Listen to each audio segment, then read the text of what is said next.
Life moves pretty fast. You don't stop and look around once in a while, you could miss it.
All right, let's get everything going here.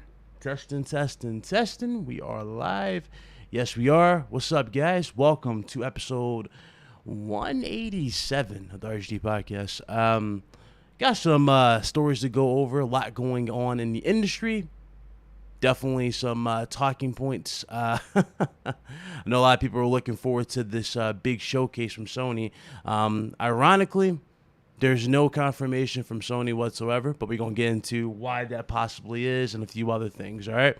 So, shout out to everybody in the chat so far. What up, Briar Reels? What up, Ice Queen? Fernando, what's up? Been a while. Chief, good to see you. It's been a while, man. Good to see you. Sean, what up? Lobo, what up? I know. I'm here on time, I know. And you know what's funny? Notice something, too. I'm going to talk to Blaze about it off air, though. Wow. That's all I got to say. Just wow. Anyway, I don't know if Red Hood saw Multiverse of Madness, but... No, I'm seeing it tonight. Well, you... I heard it was split. I don't want to say split, but I heard... I already know what happens, months before this. I can tell you right now... I heard it's split. If you like Sam Raimi movies, you'll like the movie, right? You'll like the movie Sam for Raimi effects, movies? for sure. They did a good job in the effects. Certain decisions. Well, we'll talk about when you say them today, right? Yeah, 8:45. So you'll tell me when you get home then. So probably later today. So we'll talk about it. But yeah, let's get into this, man. What's up, Red Hood 420? We got one of the panel members here today. What up, brother? I mean, thank goodness I can clear my name before Blaze comes here, because this man was about to, say some fraudulent claims saying I was the reason Jack wasn't coming on because of me not having enough clout, so to speak. So thank goodness for that. Listen, man, Blaze is dealing with some other stuff, dealing with golfers or whatever, and little that rabbits. Other video today. But listen, I'm here to prevent these fraud claims from coming out. You gotta watch it, bro. I don't want to spoil nothing. I don't want to spoil nothing. That's all I'm gonna say about Multiverse of Madness. Anyway, we had it was gonna be, this show was gonna be completely different. We weren't really gonna talk about some crazy gaming news related. We were going to sit down with a legend, and unfortunately that got pushed back because of some stuff that happened when I was talking. So anyway, to make a long story short, I told you guys on Monday I was going to have a big announcement, and I already did a video on this confirming it, but my big announcement for that particular Monday was going to be that Jack Trenton was going to join us for today. Jack Trenton and I are still talking. We were ready to go and go live with you guys and talk about Sony as well. unfortunately, we just couldn't make it happen because of some stuff behind the scenes. So we're pushing that back. We're gonna get them on eventually down the road on the show. But shout out to everybody. I appreciate it. Everybody was blown away by the announcement. Those that saw it on Twitter, it blew up like crazy. So anyway, we'll get there when we get there. To go back to this particular show, I'm here with Red Hood 420. You know, he's one of my co-hosts of the show. You know, the dude who is to blame for a lot of things. Red Hood, man. Red Hood. How you feeling about these acquisitions, man? It's going rampant. I mean, rampant. I mean, you have the FTC coming in for both Sony and Microsoft. You have Embracer, like literally, like. Can we talk about Embracer just because they have like 60 studios, but they barely put out any games? So it's crazy to see like that, you know, them acquiring more studios and $300 million, absolute steal. I'll say that for a fact is an absolute steal. If I was Square, I would have charged maybe like 800 mil, maybe $1 billion. But no, man, Square was definitely trying to get rid of that, and then them trying to like say that $300 million is going to blockchain and NFTs and like, is it possible? Absolutely, that could have been what they're doing. Is it also another reason for why, which you go into the rumors of PlayStation potentially acquiring Square just because they wanted Square to be more streamlined, right? Mm-hmm. And it would be easier. I'm no expert, right? I'm no expert whatsoever, but it would be easier for Sony to buy them just because there aren't any Western studios, right? Because they're buying a Japanese company. You can make the argument, like, listen, PlayStation headquarters is in California, but if they buy Square, they have a foothold back in Japan, so to speak. So, like, Ryan's got his Game Pass on the TV. Nah, those so that was Disney Plus, man. It's regular apps on that joint. That would be like the biggest plot twist of all time. We start talking about Game Pass in a bad light, and it's like, oh, it's right there. All the games are on there. Now, how you feeling though? I mean, again, Embracer just pretty much bought the entire Western division of the games, and a lot of people are kind of split now with Sony pretty much buying the rest of Square. I already said, like, it makes sense for them to buy the Japanese portion of this because you think about it, what is the main thing that's selling the Switch? RPGs. Switch is like, JRPGs. Like, honestly, it's the smaller titles of JRPGs from Square, like not Project Triangle Strategy, Octopath Traveler, Bravely Default. Yeah. Those games and Dragon Quest Builders or something like that. Those are like the games that sell really, really well on the Nintendo Switch. Yeah. If Sony, let's say if they theoretically were to acquire Square, do I think they would keep putting those smaller titles on Nintendo? I think so. I don't now, I don't see a reason why not to. They're smaller titles. Like, let's keep it a buck. If they were to put Dragon Quest Builders 2 or something like that, or Triangle Strategy 2 or Octopath Traveler 2 on the PlayStation, it's not going to sell well. It's just unless Sony's making a handheld, and I don't see no reason why they would cut the smaller ones from the Switch. Unless Sony's trying to get market share back in Japan over this, then they definitely got it at this point. But at the same time, it's like, are they really though? Because the Switch is still selling. It still has access to those games. That's all. People are going by what they can play. You know what I mean? What they have access to. So they still got access to all these games. Unless Sony's just gonna, pull a switch. So I don't know. But I doubt it. I just like, you're leaving a lot of money on the table, and I feel like those smaller games wouldn't sell that well on PlayStation. And maybe Hunter will like agree with me when he gets on video that. He jumped in. Hello, Hunter. Yeah, he did. That's why I mentioned him. So I was like, I definitely think if Sony were to buy Square, that those smaller titles will still go to Switch or the next Nintendo consoles, right? But the bigger titles like Final Fantasy that are like those graphical like showcases will remain exclusive to PlayStation console as well as PC, or launch day and date with PC, or go on later like they've been doing.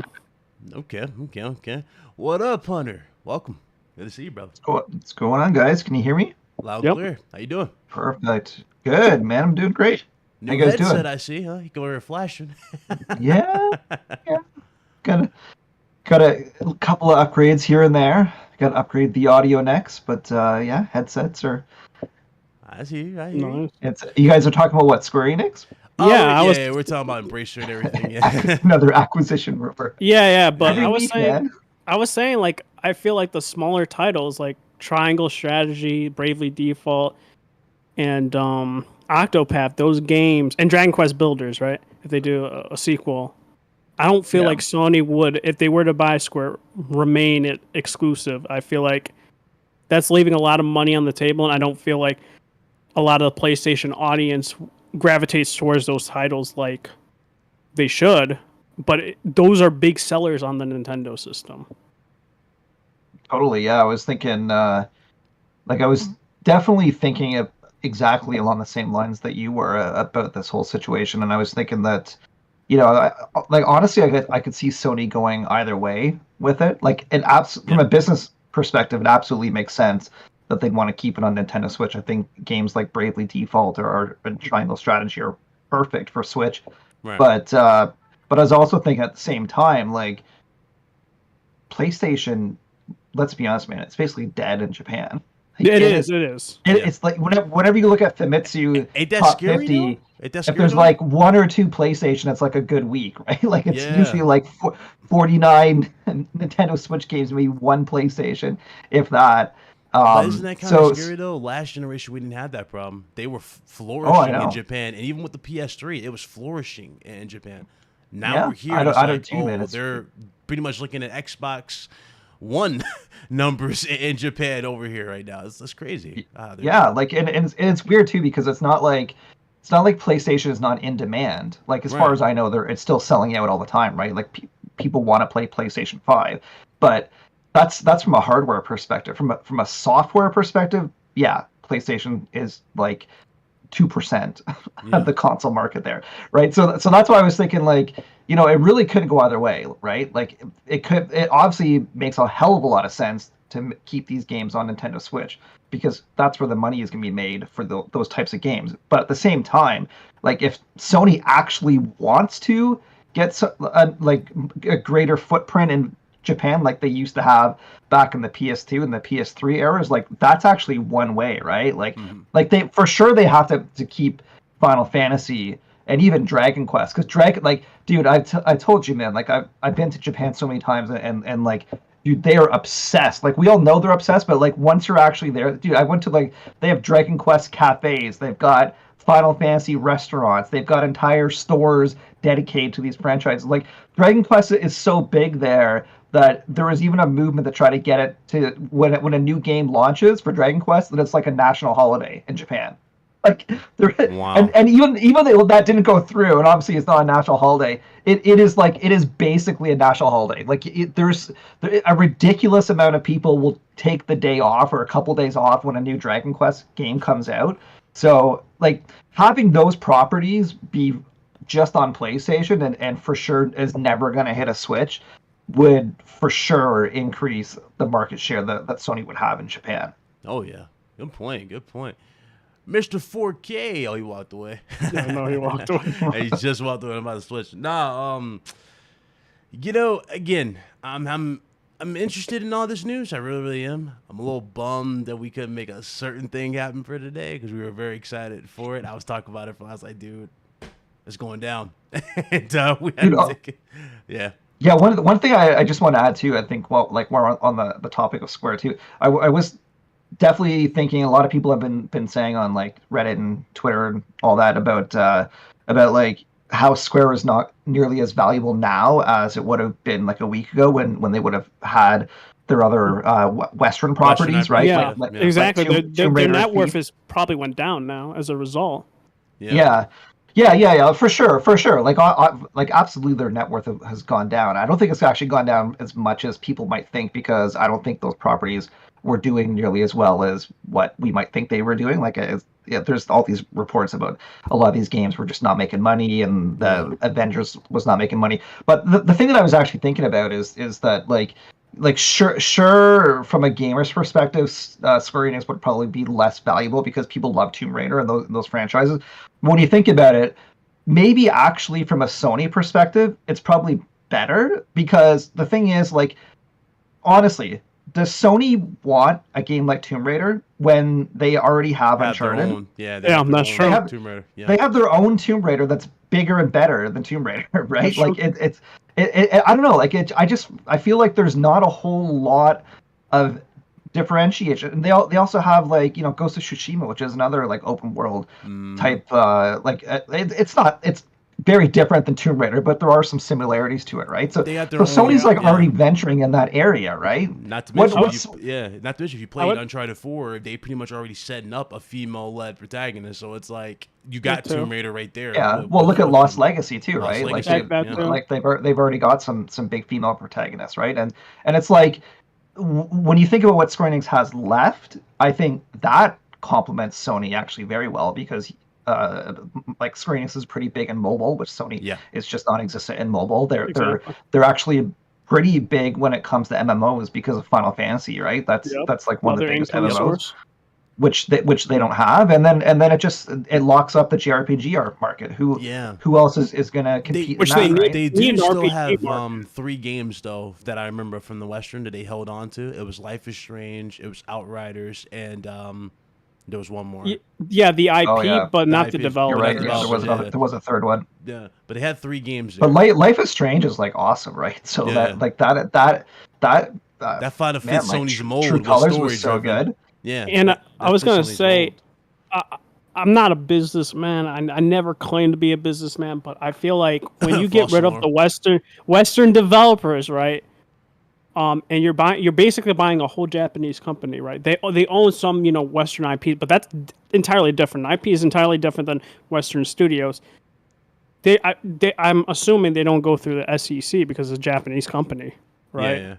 Yeah. So the FTC can't get involved or anything like that because FTC is what, like, the American businesses. I could be completely wrong in that aspect. Mm-hmm. But that would make it go through easier. But if you're buying the Western developers, it would make it harder, I think. On top of that. Okay. Well, dude, that's like, I mean, everyone's kind of freaking out, like, oh, Microsoft is buying the whole industry and Tencent's buying the whole industry. Now Embracer is buying the whole damn industry. But the one ace that Sony has in their pocket is the fact that they're a Japanese company. Like that, people aren't talking about that nearly as much as they should, but holy damn, that is, like, such a big thing for them because they're so, like, sure, we had there was, like, the Saudi prince, like, bought SNK a little while ago, right? SNK, and like Bethesda owns, like, Tango, right? Like, so there's certainly Western companies that own Japanese developers, but it's so rare, and it's usually, like, smaller developers. Like, for like Microsoft to go and be like, okay, we're gonna buy Sega. Yeah. Like, sure, maybe it's gonna happen, but holy shit, if I can say that word, holy shit, is the Japanese government gonna have, like, it's gonna be hard, man. It's gonna be very hard. It's gonna be a lot of regulations. Probably won't go through. But if it did, man, it'd be so challenging.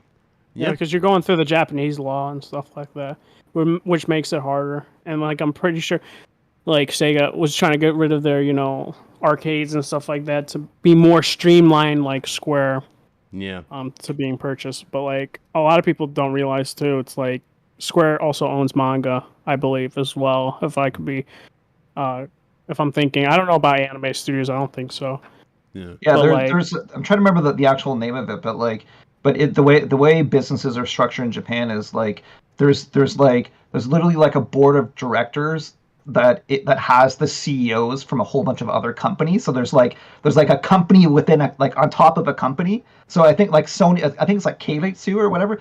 I have to look up the exact word. Keiretsu, I think, is what it is. But anyways, like basically it's like all, like, 10 or 15 companies will all come together to have, like, a governing body over all of them. And so if any one of these, like, 15 major companies wants to sell, the other 14 have says in it, right? And of course, 99% they're going to say, hell no, what are you doing? You're not taking, like, one of our partners away from our business conglomerate, right? So it's the power of the Keiretsu in Japan is like is less now than what it was a few decades ago, but it's still like very much like a very strong force to reckon with in Japan.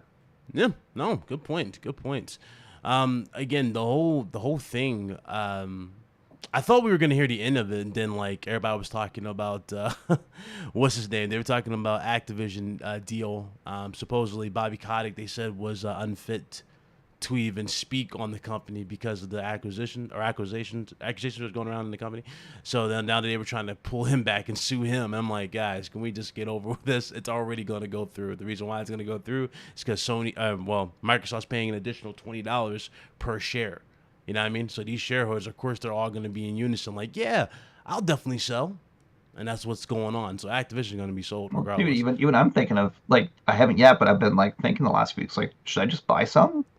Like, I mean, like honestly, I think it's a pretty good chance that it's going to go through, even though there's all kinds of lawsuits that are going through. But like, dude, like you buy 1,000 shares of Activision today, and very likely you're going to make 20% on your investment whenever this Microsoft thing goes through, right? It's almost, yeah, it's like easy money. It seems like, although it's a scummy company, so it's like you have to get over the fact that you're investing in this like company that's doing probably among the most nasty things in the industry. No, I agree. I agree with you 110%.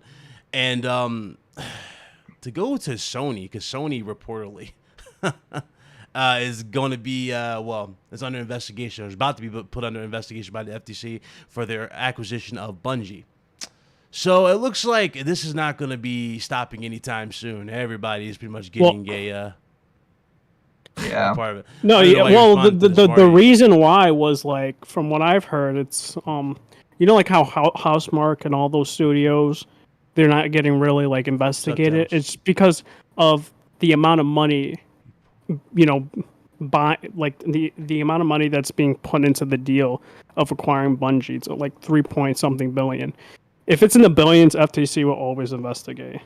Yeah, I saw like there was like somebody on Twitter that posted there's like different rankings where it's like if it's under like X amount, then like nobody has to look at it, but if it's over this, then the SEC has to, and then if it's like over this, then the DOJ has to take a look at it, right? So yeah, it actually seems like pretty routine for Bungie.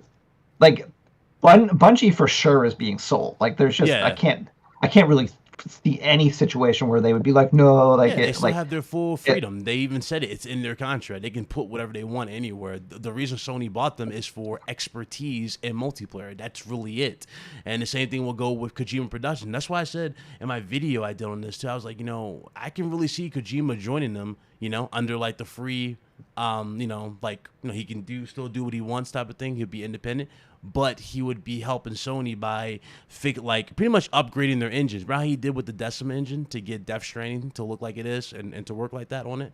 I can see him tweaking it and helping out and with the studios. So that's why I see. But dude, the thing that I'm really wondering about the game industry is that, like, yeah, there is like this big thing where it's like, oh, like they're going to keep the games multi-platform and they're going to be on their competitors, but like, it's so weird because I don't really see the same thing happening in other industries. Like, it's not like, you know how like Disney made Disney Plus and then they took everything Marvel out of Netflix, right? Yeah. Like, where was the like, oh, like you're taking the Marvel from Netflix? You can't do that. Yeah, it's got to be multi-platform. It can't just be on like one system. It's got to be on everything. Like, it's so weird. Like, why are they doing this for the gaming industry, right? Like, I don't know.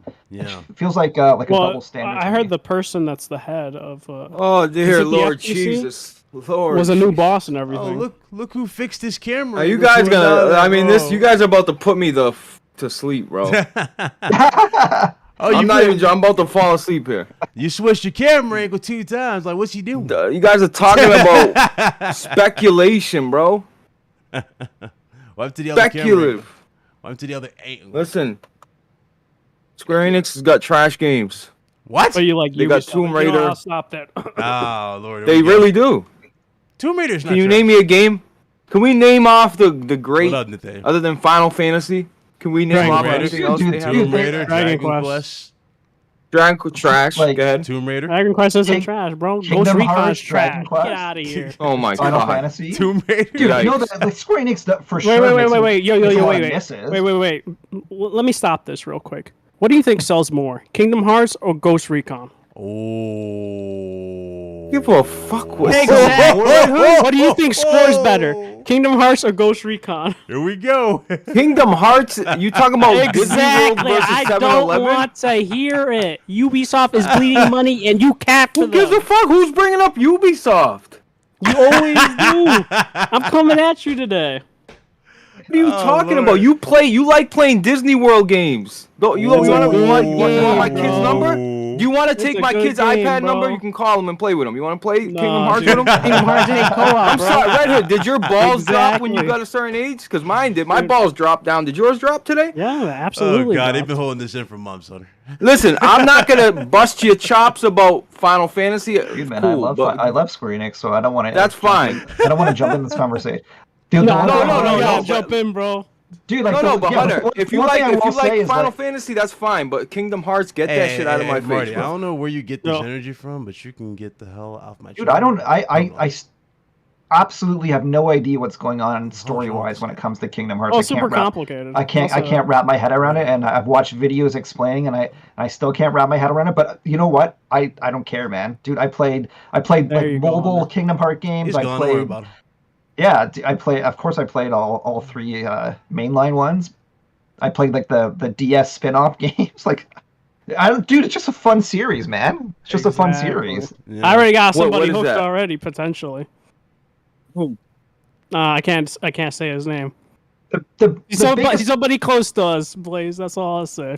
That's hooked on what? Oh no. He's gonna try Kingdom Hearts soon. yeah, Don't look Talking over about here. hustle and motivate? Don't look over yeah, here. dude. Nah, hustle. Hustle's already playing Kingdom Hearts 80. Wasn't he already playing that? We were in your Like, I'm Discord. not saying they don't have bad games. I'm not saying all their games are bad, but they don't appeal to me, bro. They Oh, don't. no, I Final- agree. this Final Fantasy. Look at Red. You would think I just said something about Red Hood's mom. That's how far he's got Final Fantasy's pee-pee down his throat. And you would think I said something about his mom. Listen, I'm gonna What get up, real Buster? messy today, okay? Because I'm pissed off. My show got fucked up for today. I was supposed to have a great show and talk to a great guy, but Big Cloud messed it up.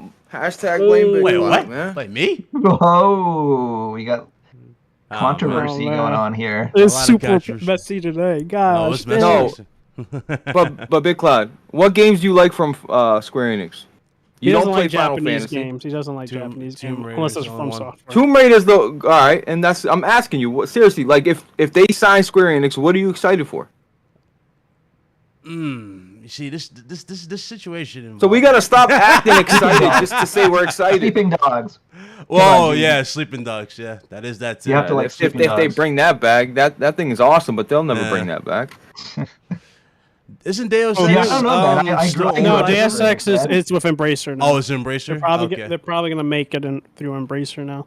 The only good had point 3 Hunter games. told me, he said, it's not even about the games, it would be of total control of Japan, because then Nintendo would have nothing to pull, because, like he said about the Switch, how it's selling, just like the Vita, all those JRPGs and Dragon Quest editions, they had all these unique consoles in Japan for Vita and PSP that weren't even here. And yeah, on that note, yeah, it'd be huge to take control. Like, hey, if you want to play these JRPGs, you're gonna have to buy a PlayStation now. Like, you can't. But Japanese, they love touch. They love handhelds. They just love small devices. Like, seriously, they love handhelds in Japan. Yeah. Yeah, it goes. Dude, I actually think it would be like super smart though, really too, because when you think about it, and it seems pretty much true, like Xbox controls like a huge portion of Western RPGs now exactly. with Bethesda, and they always have like marketing partnerships. It seems like with CD Projekt Red, right? So yeah, like that would be like really interesting, where it's like you want Western. Who else makes Western RPGs, Hunter? Who else? I'm curious. dude? CD Projekt Red. No? CD Projekt Yeah. Red. No, I'm curious. I Like, know, is I Bethesda mean, just the main gotta- chunk, or like there's no one else? Or? Got to think. I mean, I see. No, like, I this- mean, you can Obsidian. consider Obsidian. Assassin's Creed is like RPG now. Yeah, kind. Yeah. Pretty much everything's going in that realm, try to fill the void. From And then you got Newcastle. Playground making our Western RPG, Mm-hmm. You got Horizon, You was got one of the Fable best coming up, Western yeah. RPGs. which you haven't finished. was a It's shot. just the greatest. I know. It's the greatest Shadow of the Tomb Raider looked. It was by far my least favorite. Yeah, Yeah, the only thing is, though, everybody has that opinion about Shadow. It looks amazing, but it just wasn't great in terms Well, of. because freaking Eidos didn't even want to make that game. Makes sense. If we're Shadow being of the Tomb honest. Raider was awful. So boring. I didn't. And I love the I'll first keep two. it. I don't Okay. like the first two. I only like the first one, if I'm being honest. So Sean's Dude, coming that- at their Blaze. He said the world ends with you. Near I like World. Automata, Like that's a good game. Near Replicant. Yeah, the world ends with Star you. Ocean, Collection of Mana, Collection Dragon of Mana was Quest, etc. That's what he said. Dude, I just played the ActRaiser remake last year. That game was great. Yeah. They have so many awesome games. Wait, he's coming feels after me, a lot. or is it say BitCloud Game in the world It's ends going with for you? it's going for No, you. he does. always just like He's just talks to tagging me. Big Cloud. That's what he does, Sean. He'll just try to converse through the chat. Oh, I will just add too that Shit, we awful. know obviously that Embracer bought, Thief and Deus Ex, Yeah. and Tomb Raider. I personally I think that is such a good move. Like I know people were freaking out. Everyone freaks out with acquisitions, but like those franchises were just languishing within Square Enix. Like Yeah, they're Square never Enix gonna see a day. didn't care. Like you guys realize that Embracer is THQ Nordic? Yes. Yeah, Yeah. yeah. So now Square Enix doesn't have those franchises anymore. No, they sold them for 300 mil. 300. So Like, those were the most appealing ones to me. That's funny. I can honestly see Embracer cutting back the budgets for those games a little bit. Exactly. That's what I was thinking too. Just It's knowing like what they are, so we might not have like Deus Ex Mankind Divided like type of budget. You probably won't get that. Yeah, Mm. I wouldn't expect cutting edge whatever visuals and cinematics and all that with the new games. But the thing is that was Square Enix doing anything with Thief? I don't No. think so. The last Were they one doing- was like That what was a cool the- launch game. I know people give that shit, but I like hated Thief. that game. It was cool for a launch Yeah. game. By the way, that new Final Fantasy's just I don't like it. I don't like turn. I played like Final turn-based. Fantasy back in the day, but it's just I'm not invested in that world. But I will say this one, the newest one they're about to. What number is this? 16. Speaking 16, yeah. of using a franchise until they're dry. Anyway, this one actually looks.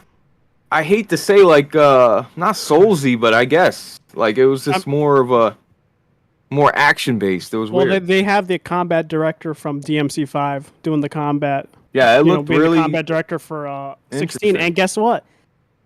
The same developers that worked on Final Fantasy 14 Heaven's Ward expansion is doing this game as well. No, it looks interesting. This is like the one Final Fantasy game like I'm actually like I might be tempted to buy. Like I might be, but we'll see. I'll have to see more. The good thing about this game, at least from like an outsider's perspective, is like Final Fantasy games are well known for being in development hell, just changing directors, changing direction, changing everything. Why is that? This one, I don't know, man. It's just a Square Enix thing. 13 was Gotta- probably the worst of the worst. Like Yeah. it was Kingdom Hearts 3 director Nomura, and then it was Final Fantasy versus 13. Then it went to like changed to Final Fantasy 15, and then the whole story was way different in 15 than versus 13. Yeah, I know Square has notorious for having a bunch of games where they first outsourced it to other companies and then like weren't happy with the product, and then after 2 years of complaining, they bring it in house and then they reboot the whole thing. FF7 and then remake. yeah, and then that's exactly what I was thinking. But yeah, there's a few games in their history where they've done that. But yeah, man, they just can't seem to manage the Final Fantasy games. So like even like their Final Fantasy 14, the online one, got completely rebooted from scratch because it bombed. I heard like they changed developers essentially though. Like Yoshi P's team is the one that went to reboot the whole thing. Like basically create the Cataclysm event, which you see like in the Realm Reborn 2.0 launch trailer, like them nuking everything. Yeah. And he's been doing such a good job, and then going into 16, and 16 has had no development issues whatsoever. And honestly, I'm gonna keep it real. I think creative business unit needs to keep working on the mainline games along with 14 because they're the ones that seem like they don't have issues with the franchise whatsoever. Yeah. Hey, Red Hood, does Ghost Recon have games rated 49 or 25 or 57? There you go. Here you go. Because Final Fantasy man. does. Oh, man. Red But Hood, has you gonna Ghost stand for Recon that? ever hit the height or the peak Can of what you Final Fantasy please answer what I'm asking you? man. I'm gonna Why return with is another Final Fantasy? question to you, dog. Why? I just checked Metacritic and Dog, Final I don't Fantasy need got to numbers hear in from you, 57, bro. 49, and 25. Listen, dog. I don't need to hear from you, bro. No, hold on. Coming from what is it? Animal Crossing fan. Yeah, but dude, like, Square Enix really does have some of the best games Of of all time. Like, Exactly. every all-time best list, you're gonna see Square Enix games on there for sure. For sure, like Final Fantasy VII will be on most of them, right? Mhm. Like it. I mean, the remake was so good. I thought. The remake, so the good. game Like, that everyone- wasn't finished, that one. No, I man. don't. Well, I mean, Hey, when you order a pizza, Hunter, do you want the full pizza or do you just want one slice? dude, Let me ask you that. I get that, but at the same time, like, I mean, I Great played pizza. I played Imagine the whole having a game and it great was piece of like- pizza, Hunter, and you Yeah, but- can't. Come on, one slice. No, but Come on, dude, right, buddy? it was like, how long was that game? I have to go look It at was about like 40 to 50 hours. My playtime was like, my playtime was definitely over 40 hours. Like, So sure, if you were but to do like Yuffie stuff and even Zack stuff from Crisis Core, like that would probably be upwards to like 140 hours, like I actually minimum. played Crisis Core. Didn't finish it. Actually, on PSP, I actually liked it. No, it's one of the okay. best. One of And the I'm best. just busting you guys' balls, man. I'm just. Oh yeah, of course. That's why I had to say the Animal Crossing comment. dude, I get it, man. It's just everyone likes their own style of game. Oh, yeah. And Square Enix like certainly have a flavor for their games, and if you don't like that type of flavor, then sure. Yeah. But like we still have to recognize that like, you know, looking at No, they're a juggernaut. They're a a juggernaut. global perspective, they're a juggernaut, and certainly acquiring Square Enix would move the needle in Sony's Absolutely. favor. And it would Yeah, fix for also sure. Square's problem with trying to do blockchain and NFTs. Yeah. I know people want to look at the whole perspective of, well, it's going to help Sony, but for me, I look at it, is it going to affect me? Does it affect me? I don't care about, I love PlayStation, but I don't care if it helps Sony's bottom line or their big picture. Does it affect me?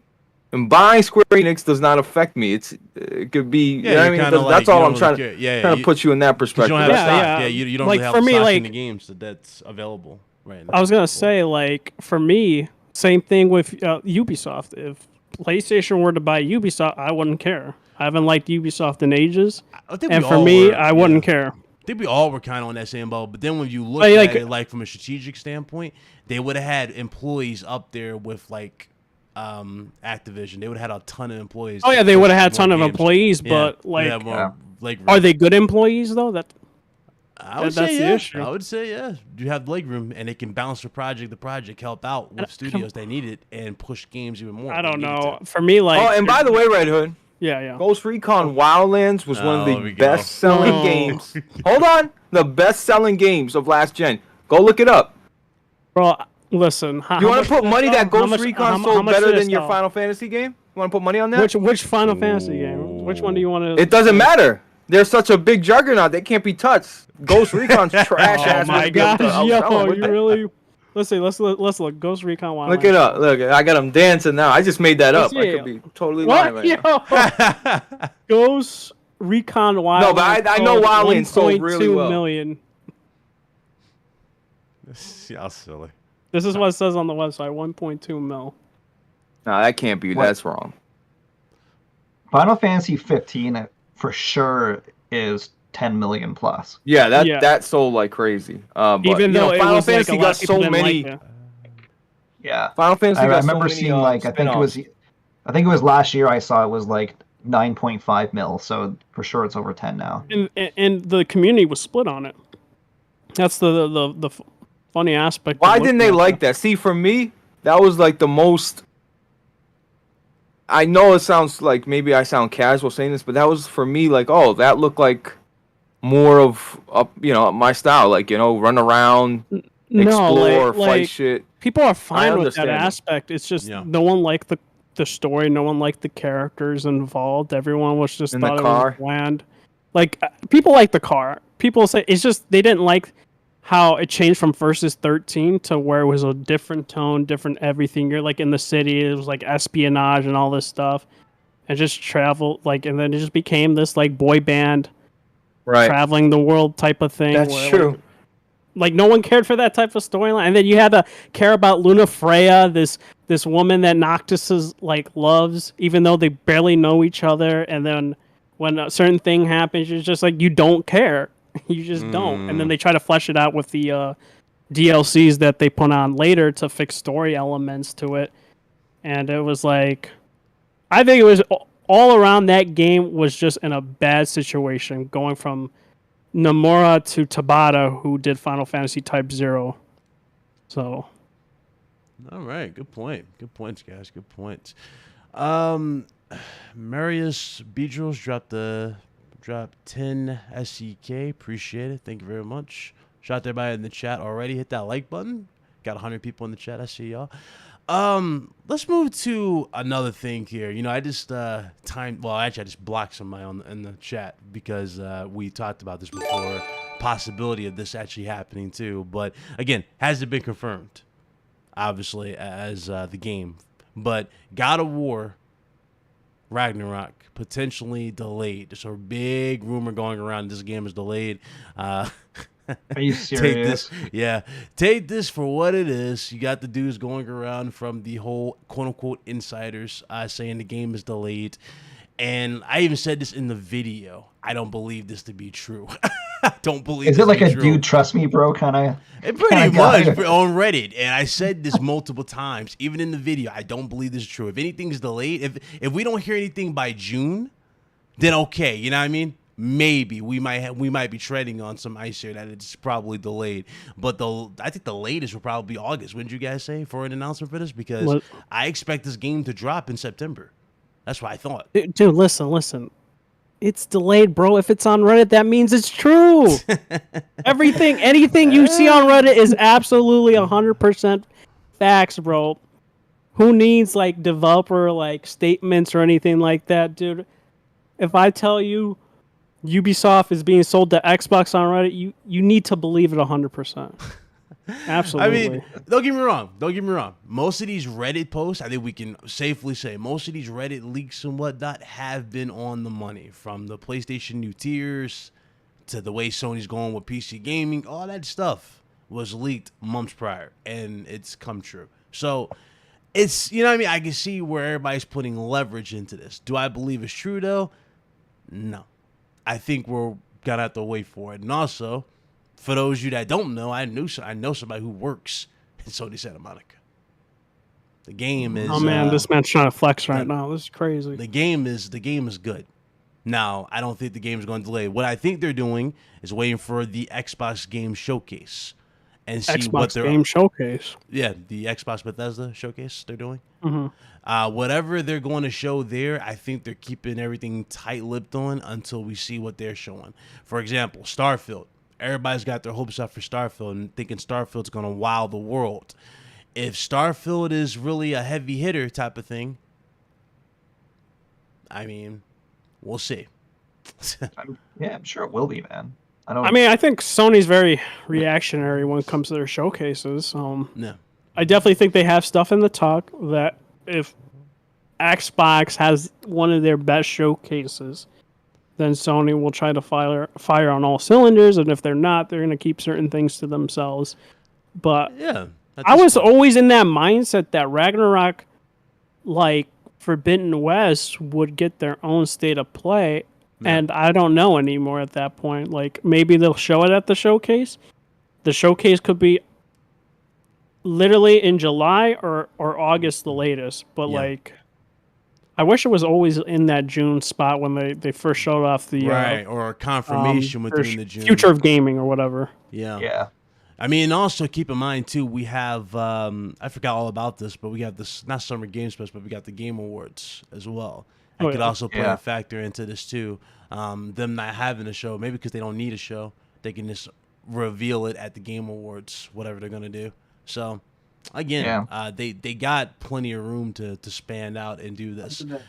But a lot of people, that's like the worst reason, like at least for me, the worst reason why, or worst thing about E3 being canceled, because I think I've talked before on the show that I don't think the show is that well run, so I totally get why it's canceled. But the shitty thing for us is like, even if it's like November, let's say it's November of any year, you always knew that you were going to have a show from Nintendo, a show from Xbox, and a show from PlayStation come June. We didn't have to wait for them to announce it. Microsoft just announced their show Nintendo hasn't done it yet, which is surprising.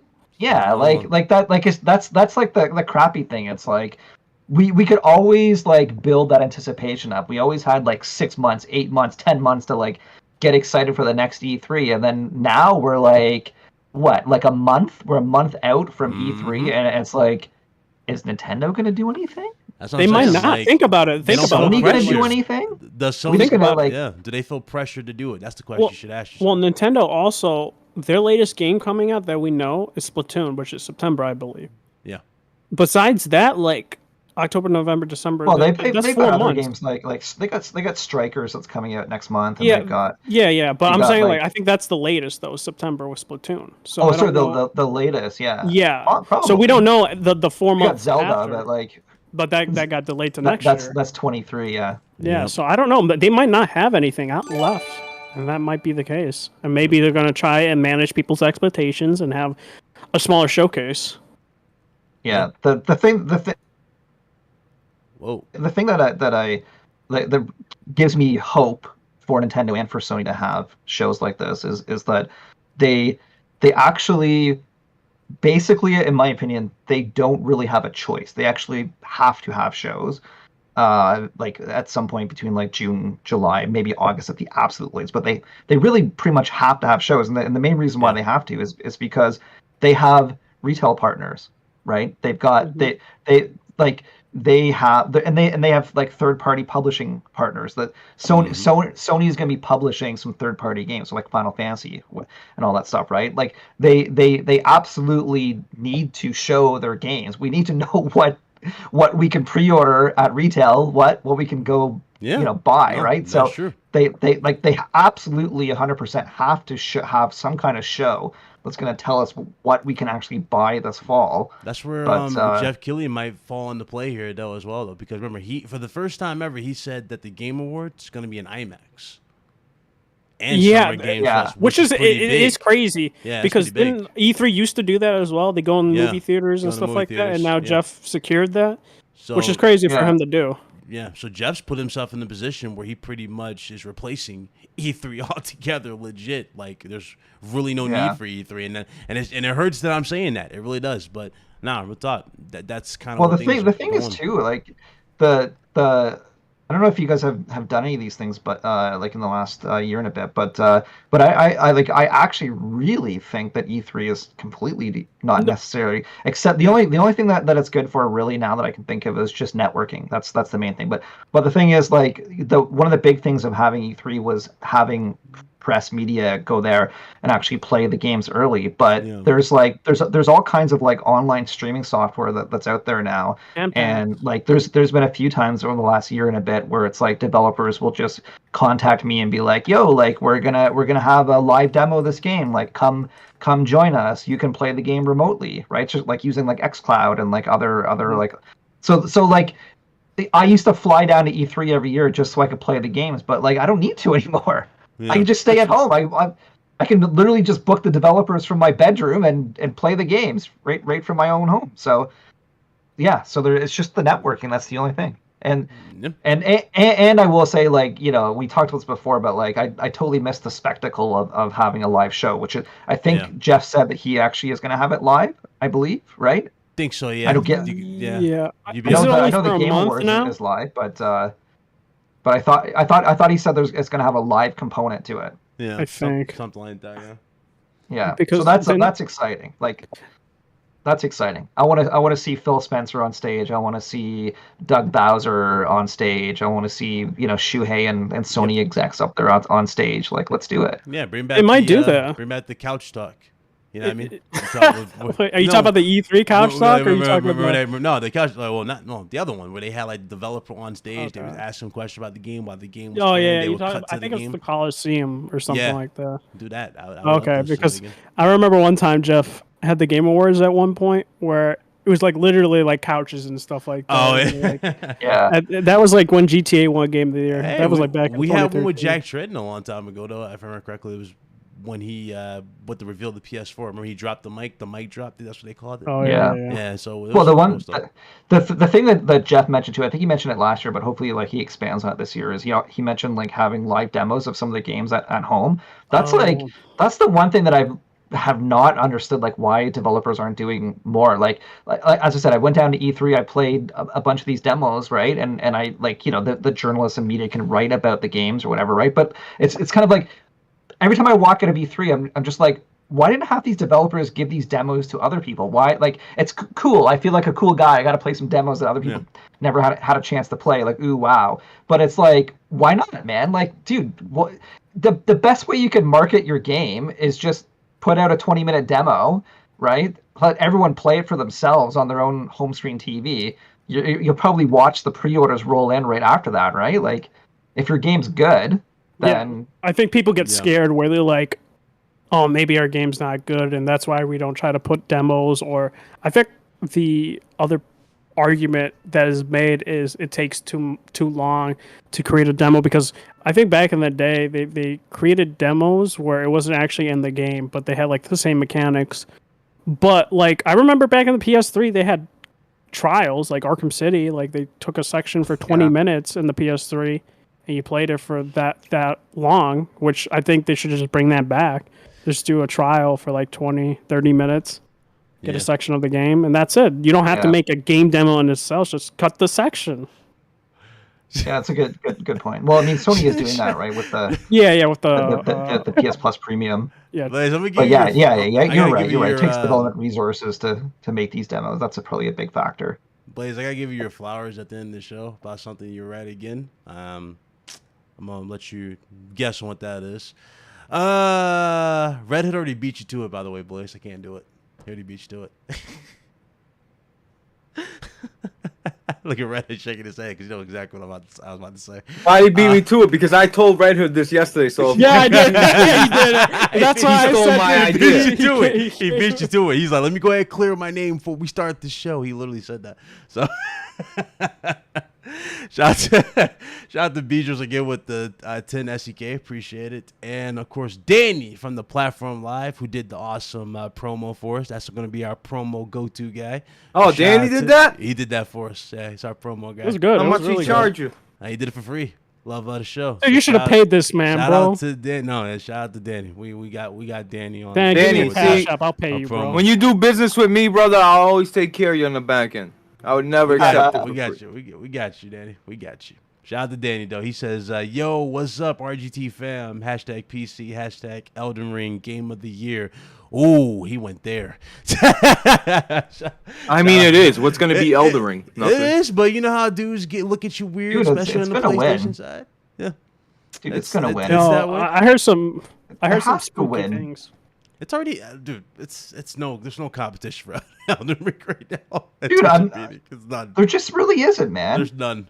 Dude, I there don't really, know, man. Maybe Ragnarok comes out. You never know. You had don't dudes know. come at me yesterday when I people say mentioned that, but like, Uh. I think about it. What do I like better? Do I like 2018 God of War or do I like Elden Ring? And Yeah. I'm gonna get a lot of haters probably, but Elden Ring's better in my opinion. There you I had go. My way more thing fun. is, this is my thing. It's God of like War's if awesome, God though. of Like, War yeah. has better boss battles, like way like over the top boss battles, like with Odin, Thor. That's and all subjective. though. I don't think That they're gonna- it could be possible. And I'll say this: a lot of people. I remember back in the day where Red Dead 2 came out. And I said this. I made 2 predictions, which I knew was 100% going to happen. I was like, Red Dead 2 is going to get better story because I believe Red Dead 2 had a better story than God of War 2018. God of War was going to win Game of the Year because it had way better gameplay than Red Dead 2 did. And I think you'll see something similar happen. Okay. If God of War doesn't supposedly get delayed by Reddit. The thing about God of War Ragnarok, I'm not expecting it to be on the level of God of War 3 in terms of gore and guts. You know what I mean? I don't think they're going to go that route ever again. I think it's just going to be more of an emotional story still. That's what they're going to go for. Yeah. So, again, they told an insane story the last time, and it was one of my favorite games of all time. So, again, I'm excited for Ragnarok, but I'm not expecting no crazy, like, over-the-top risk in terms of, like, you know, shocking us. If you guys get me in the chat, like, with blood and guts. Like, I'm not expecting, for example, Hercules brutality or... the brutality. You might get it with you might get it with Thor. Who knows? I'm not even expecting it with Thor, honestly. Dude, Thor might do some. Yeah, Thor might do some. No, I'm not even talking about like I think Kratos might do something to Thor, but I think that'll be the only character he'll do it with. Donald Walker says, honestly, I could care less about the gore. Last game was pretty violent. It was violent, but if you played other God of War games, it was not violent. Yeah, it was. I feel like the wolf was the only thing from God of War 3. Yeah, bro, we want to see red gushing blood. Yeah. Look, we're not trying to be kids here, but they chose certain enemy types. That's look it. We want to see, like, the best part of God of War 2018 in terms of gore was the first fight. Yeah, you do like all the blood everywhere, and that was kind of not even a fight. It was pretty much set up. You didn't do too much in terms of gameplay, but. I love that shit, man. So I can agree with that and disagree at the same time because God of War 1 through 3, right? Besides, those small human, they're not even enemies. They just run away. They're like humans. A battle happens, and then you could just like kill them and get health or whatever. Like all the other enemies, if I recall correctly, were just undead people, and the only humanoid enemies was like some of the boss battles there were, and God of War 3 is like the one that's like the most like humanoid looking enemies I feel, compared to like God of War 1 and 2, because I guarantee you that troll bleeds blood, not green goo or orange goo. It's blood. And I just got tired. I got tired of seeing Baldur. Don't get me wrong, he was a big story part of the game and whatnot, but like after the 3rd or 4th battle, like for example, you guys remember when you're in the World Serpent and like you're looking for the treasure and like the World Serpent shaking, you're like, oh my god, is like Thor or somebody attacking the World Serpent? No, it's Baldur. It's like, can I see somebody else, please? I don't want to see Baldur. All this. I think they did it because of budget reasons, though. Like they said, a lot of the bosses were not varied enough because they ran out of budget. I believe it. Which theoretically, God of War 2018 being this huge success, the budget should have increased with Ragnarok. Yeah, theoretically speaking. I just and I'm gonna be. Wow. You don't get my fault, Big Club, but you don't get more. Bro, my camera. From 1, 2, 3, the gore, the intensity just went up and up and up, and then they went down. That's all I'm saying. So it's like I said, like I think the humanoid enemies were like a lot, but like the humanoid enemies bosses that you got, like it wasn't that gory. I can agree with that. Yeah. But I think in the sequel, you'll have maybe one that'll be like that for the boss. But like you'll have like the same wolf thing where you just like start punching him and then rip its jaw and then take it down. Okay. God of War 2018 is great, bro. Everybody loves it, but if they're gonna complain about anything, it's that they just wanted, Yeah. Or is the gore and not enough boss variety? Yeah. No, I agree. When people say, "Oh, well, they're doing like you could still have a compelling story and an emotional story, but just add more humanoid characters, I guess. And you know what also is going to kind of be weird too? So you guys remember in the last one, the main bosses that were the challenging ones were optional. They were the Valkyries. You remember that? Like Valkyries, everybody yeah. else there weren't really that tough. Valkyries are dead. So you have no choice but to step it up. You know what I'm saying? You have no choice at this point. With They'll got figure Freya. something out. Yeah. They to got put in Freya. that spot. Trust Freya, me. I They'll don't know figure if something Freya. out. Well, I mean, yeah. You're gonna is- fight her. Yeah, There's you're gonna absolutely- fight her. Yeah, you're gonna fight Freya. But Well, will you kill her? Who knows? yeah. Maybe. What about Atreus too? Like, Yeah.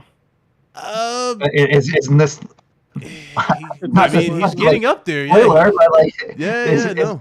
isn't this where he may flip sides? I don't know. I mean, don't we have to know wait either, and yeah. see. Because what we saw in the trailer, like you remember the writing on the wall, the little Yeah. See, the thing? I don't agree with that stance. I know what you're That- saying, Big Cloud. I don't think he does. He looked younger in there, so but he looks, Oh. but he's older here. So I'm guessing they did that to left it ambiguous, so that we don't know the Yeah. age that he is when this happens, because he looks legit like a teen. He doesn't look hardly the same as what he did in the last one.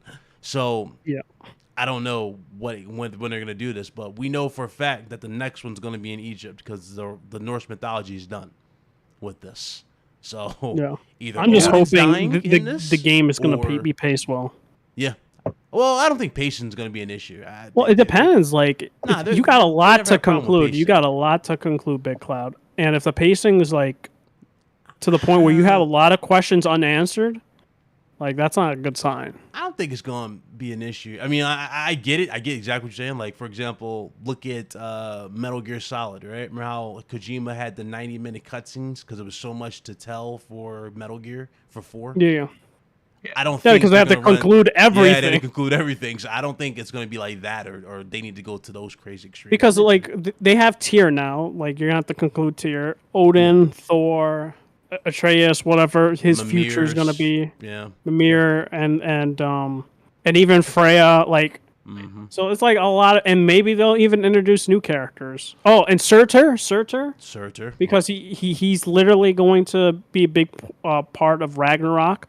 So it's like you got all these things being introduced that it's gonna be a lot to conclude, and it depends on how long the game is and if they pace it well.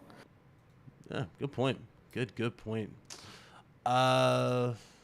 We got a $10 super chat from Perfect Image. Shout out to Perfect Image. He said, "Hey guys, I have a question to the panel.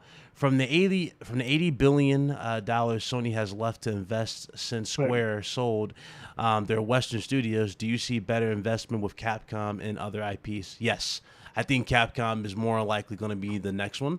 And then they'll probably throw an additional amount of money towards Kojima. The difference between Kojima will be very similar to what you see going down with Bungie. And he will be more of a, he'll be more of soul. Like he can do whatever he wants, basically. He'll be independent. And Sony will just reap the benefits of Kojima upgrading everything in their, their engines and whatnot. I can see that.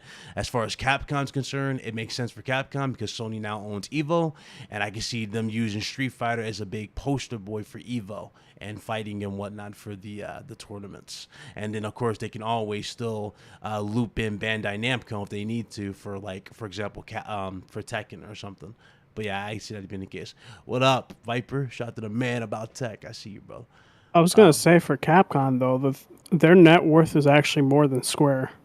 That's harder to do, to think invest so. in Capcom because they're $6 billion, if I recall. And normally when you want to invest, it has to be around double the amount. Yeah. Whereas Square, they're around $4 billion, so double that. That's around $8 billion.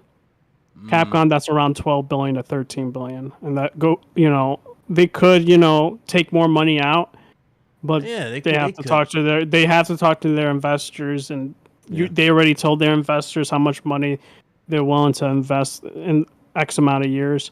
So I just don't see Capcom. Kojima, I don't see in terms of the Bungie deal, just because like he already has all his freedom, and he already just makes PlayStation games.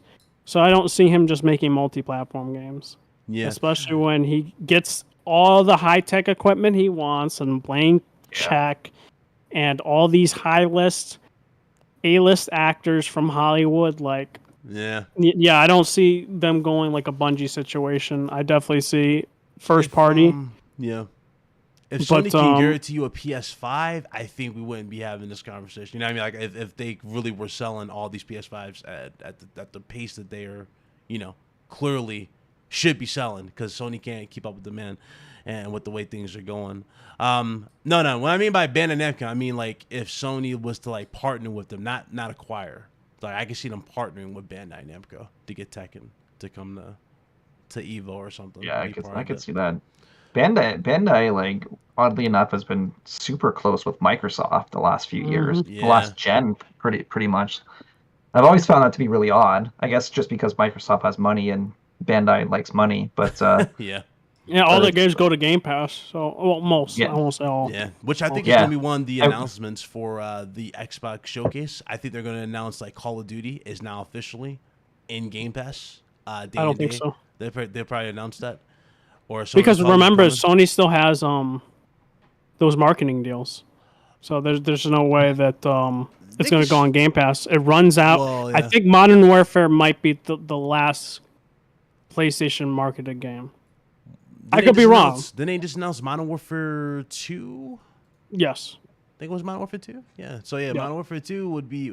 I guess. Yeah, you're right about that. I forgot about that. So you think they're going to announce it? Sorry, I sort of missed that. They're going to announce it this E3.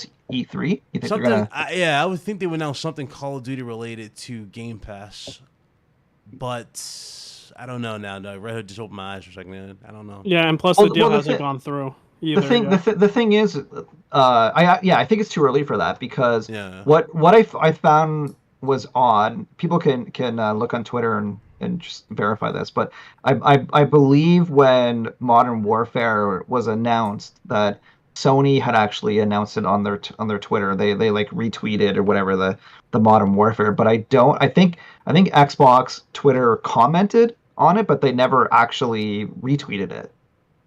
So, which to me says that Sony probably again has the marketing rights. Like it seems like Sony has been pushing that game a little bit more than Microsoft has. Which, it's probably, if it's marketing rights, then for sure they're not going to announce it for Game Pass. Because it goes against like when they do contracts and stuff like that, just like Resident Evil 8. That when they get the marketing rights, they don't want the game to hit Game Pass. It's usually in the clause or something like that. Yeah. So like it's definitely in that type of clause. So like I don't know, like if this is the last game, it could be Modern Warfare 2 could 100% be the last game PlayStation's marketing. But they also have Warzone 2. Warzone 2 coming out this year, I think. Perfect timing too, because I mean they have Deviation Games probably working on a big competitor for that, so they just need to like milk Call of Duty enough until they have enough time to like unveil this new game and get everyone excited for this, and like people might say, oh, like it's Call of Duty, it's the biggest thing in gaming, like how could Sony possibly compete with that? But dude, look at stuff like, I don't know, let's take an example like Apex Legends, right? Mm-hmm. Which was just like I still remember like how old is this game now? A couple years old, but I still remember like when they announced it, everyone was like, oh dude, they're not making a Titanfall, like it's gonna be another like it's gonna be another one of these games, like we already have Fortnite and all this shit, like we don't need another battle royale game. And then we played it and we're like, damn, this is good. Like the esports side of this it might be the best. Could be the best, the best shooter that we played yet, right? Shout out to Kate Yeager. I see you, Kate, over there hosting that. She be doing her thing for Apex. So I agree though. Bruh, it's a lot going on with the way things are going, and there's tons of speculation for it. What up, Aaron? What's up, brother? I see you. Good to see you. Shout out to everybody in the chat. I see y'all. Don't you guys think it's funny that? Oh, I was just gonna say, don't you guys think it's funny that the two biggest developers that Microsoft had in the 360 would have been Bungie and Epic, and now both of them are like in Sony's camp. Yeah, that's weird. Gaming is like so bizarre, man. I can't believe it. I can't believe like the makers of Halo is like now going to be owned by Sony, and then Sony is like a pretty significant partner investor in Epic. Yeah, it's crazy because like these are the studio. Well, Epic wasn't owned, but they worked on Gears like heavily.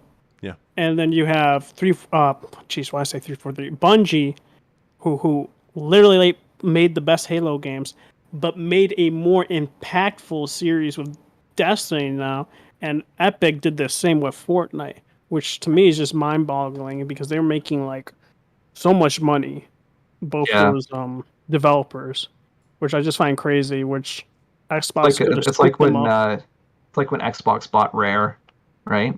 Oh yeah, It's maybe Sony is Sony the only publisher that's never had like one of their ace developers acquired by the competitor.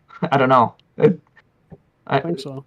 I feel like it'd be the same thing as if like I don't know, say like Santa Monica like somehow went third party, and then like 5 years down the road Microsoft bought Santa Monica or something like that. Yeah. It's pretty huge. Haven Studios just celebrated their anniversary. We still don't know nothing about anything they're working on. Oh yeah, it's 1 year? Yeah, 1 year. Yeah, since the studio was made, I think. But I thought okay. Yeah. I'm pretty maybe it was like 1 year since the announcement, but I'm pretty sure that they worked before that. Like I think the studio is like a year and a half or something, but okay.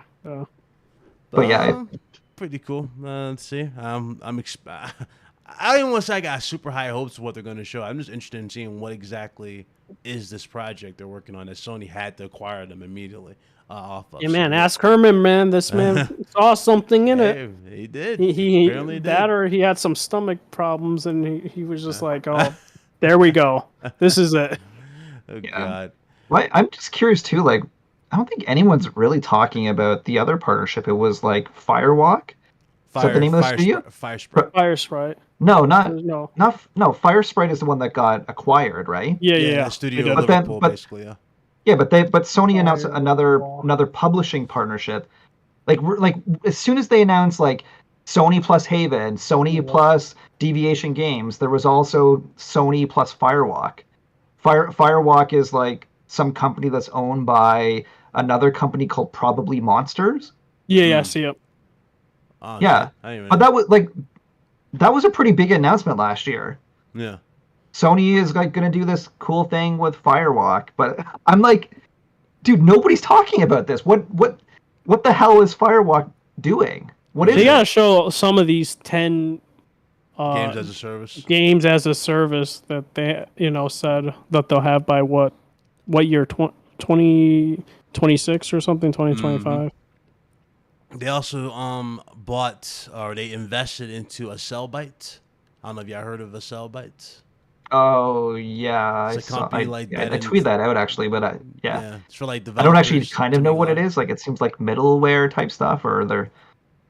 Seems like they help developers like create backend tools. Mm-hmm. Mm-hmm. So like for pretty much everything for Jesus Christ, for lobbying, matchmaking, stuff like that, you can do with it.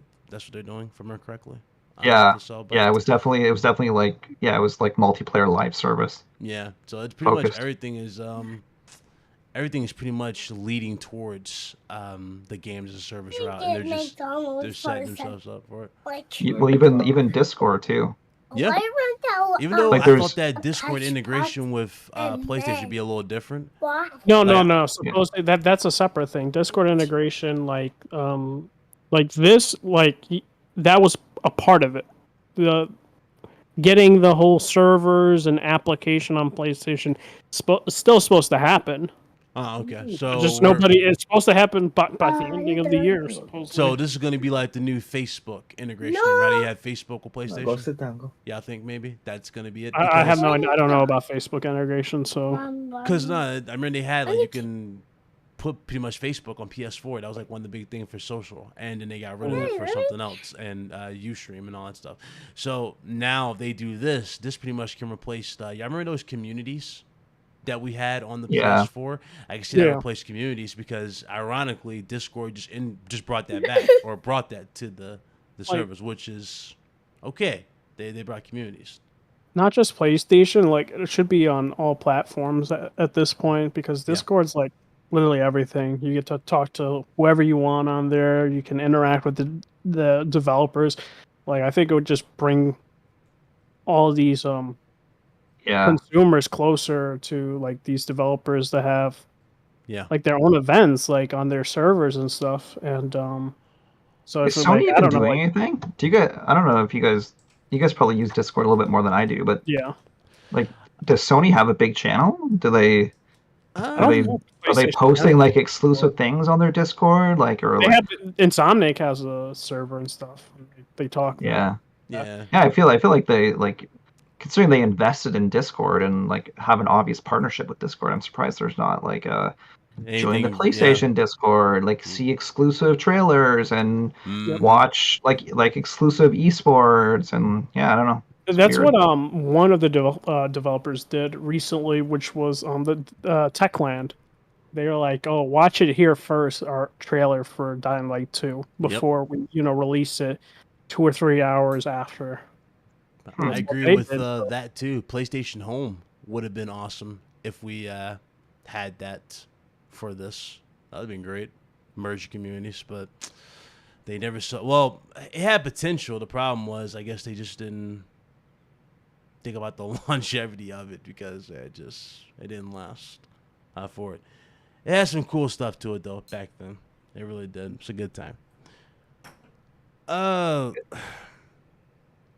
get to the Square-Enix thing. What's up? Do you have the Fury DLC controversy on your list of things to chat about, or you guys hear about that? Nah, I didn't hear about that. You want to tell me? Pretty simple. I'm actually I've only played a little bit of Fury, so I don't really know much about the game, to be honest. But like I don't know if I've ever really heard of this before. I don't know. Maybe you guys can let me know if you guys heard about it. But Fury has like a cult following, right? It's a pretty popular game, and they just announced that they were going to have DLC. I think the game came out some like 5 or 6 years ago, so it's pretty old. But they're going to have DLC, but it's coming to every platform except Xbox. So the developers later, like, of course, Xbox fans complain. The rationale apparently was that there just wasn't as much demand. I guess they didn't sell as many, or there's not as many users on Xbox. But have you ever heard of a multi-platform game that excludes a platform for DLC? No, that's weird. I mean, at the same time, though, since you're on that, I guess we can loop in another thing we were talking about for. Ironically, it was funny. We were talking about for like a brief 5 seconds till we moved on. It was like, damn, bummer. But it was the Halo Infinite numbers that came in. Oh, yeah. What, you're talking about the player numbers? Player numbers, yeah. Yeah. Dude, have you been seeing like all this stuff like them like bro? They try to be pro-consumer. And then they try to like steal money from you at the same time, where they're like, if you want to like continue for season 1 pass, you have to buy like, something premium. The season two like thing. So it was just so. I don't know what they were thinking. I told you it felt like more thought, more attention went to monetizing the game than actual content because. Even what's the name talked about Paul Tassi, he called it out. He was like, "Listen, yeah, it's true. You need to buy the premium of season 1 in order to get your stuff to go into season 2." It's like what? Yeah, that's weird. Dude, I'm just like, at this point, I'm pretty much just sad about the franchise. Like, I've told you guys before. Like, there probably was a point. I'm just thinking back. Like, there definitely was a point where Halo would have been my number 1 franchise out there. Sorry, I got a little kid that's running around here. Okay. But sorry, I lose my train of thought. You get it. But yeah, like it's just like, yeah, it was my top franchise. I played every day, hundreds, thousands of hours of this series, and it's just like I just feel sad. Like it's like, what are they doing, man? Like what are they? The thing is, like, I think I've, like, back when Halo first came out, I was pretty big with online multiplayer. I think I've scaled it back a little bit. I ended up playing something like 1,500 hours of Fortnite, and then Yeah. I ended up playing about 2,000 hours of Apex, and then like the last couple of years, I'm just like I gotta like tone this down because I gotta get back to Dude, my roots of like we were single playing player every games. Friday with Alex, our friend. Oh no, it's Alex. He would be drunk, do little drunk live streams, play Halo Infinite. We're like, okay, this is gonna be our game to fall back on because we used to play Rogue Company, and it was fun while it lasted. I will give Halo Infinite. It was fun while it lasted, right? But once you go through all the maps, you learn everything, and you just I guess lose kind of the point of playing on the custom maps at this point. Custom modes and maps. Yeah. It's what I mean. It loses fatigue. It loses that intrigue. Sorry, very quickly. You can go, yeah, I'm not. But With that's this, but and there's that's no like yeah, content. dude, that's exactly it, and that's exactly why I was playing Fortnite like Yeah. every night, and that's exactly why I moved over to Apex and I was playing that every night because the thing is that like the gameplay for both of those games were just amazing, and I think the gameplay in Halo is actually really good. Like I think it's one of the best like feeling Halo games ever.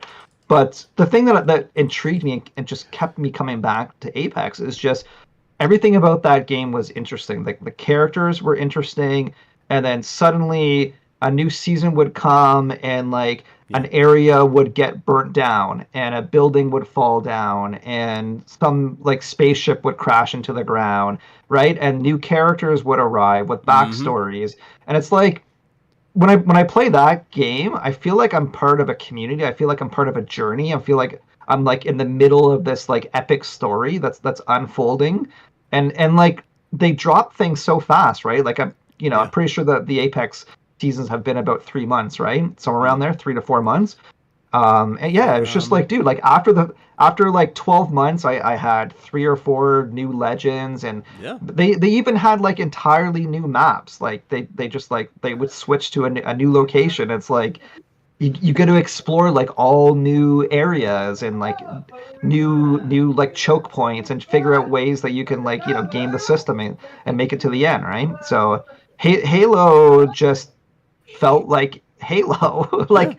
Fortnite, But I'm Fortnite's another example of this too. Like Fortnite would just add in light tiers for the 4th, for May 4th or for the Star Wars event. Yeah, they literally had lightsabers and stuff incorporated. Lightsabers and blasters. And blasters. So like it's like they're on their game when it comes to making it really feel lively. Like content is always there, type of thing. Same thing goes again like Apex.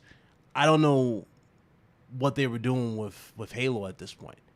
And yeah, like I don't even want to throw shade or anything, because we're not going to do that. We're not going to throw shade, but it really makes you question the leadership at this point. Like, is Bonnie Ross up to par? Is she up to, Is she up to speed for this?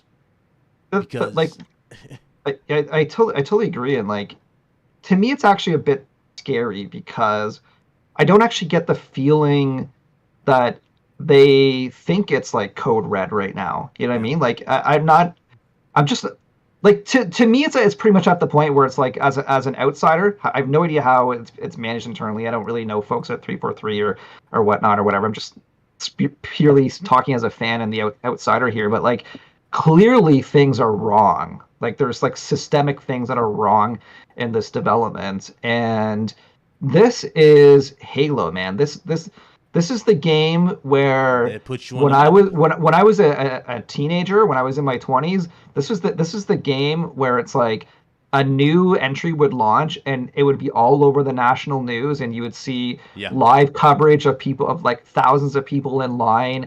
Like this is as big as it gets in gaming, right? And like whatever they're doing with Certain Affinity is I think is like this might be the saving grace. Like this, I mentioned before that if they launch the battle royale, like I'm definitely gonna try it for sure. I hope that they have a cadence of well, yeah, like I mean, dude, like this should have been their day one, right? Along with co-op and battle the Forge royale, and everything else. But yeah, dude, again, I'm sad. It depresses me to think about where this franchise is and what's been happening. But like if there's one franchise that's languishing that I hope makes a huge comeback, it's Halo. Like I want to wake up and be like, I gotta play Halo today. Do you think it's possible though? I mean, personally, I think the damage is kind of done. We said that in the DM, like the damage is pretty much really done. I don't think any. Well, maybe a battle royale. Maybe that can add some more eyes to it down the road when they eventually do it. But at that point, it's like when you eventually, drop that announcement, you've already dropped the DLC like maps. You know what I mean? You've already dropped all this other stuff. Like nobody really cares. The key aspect which puts you on the map and people were waiting on was co-op for the story. People were waiting for better game modes and actual more freedom. Yeah.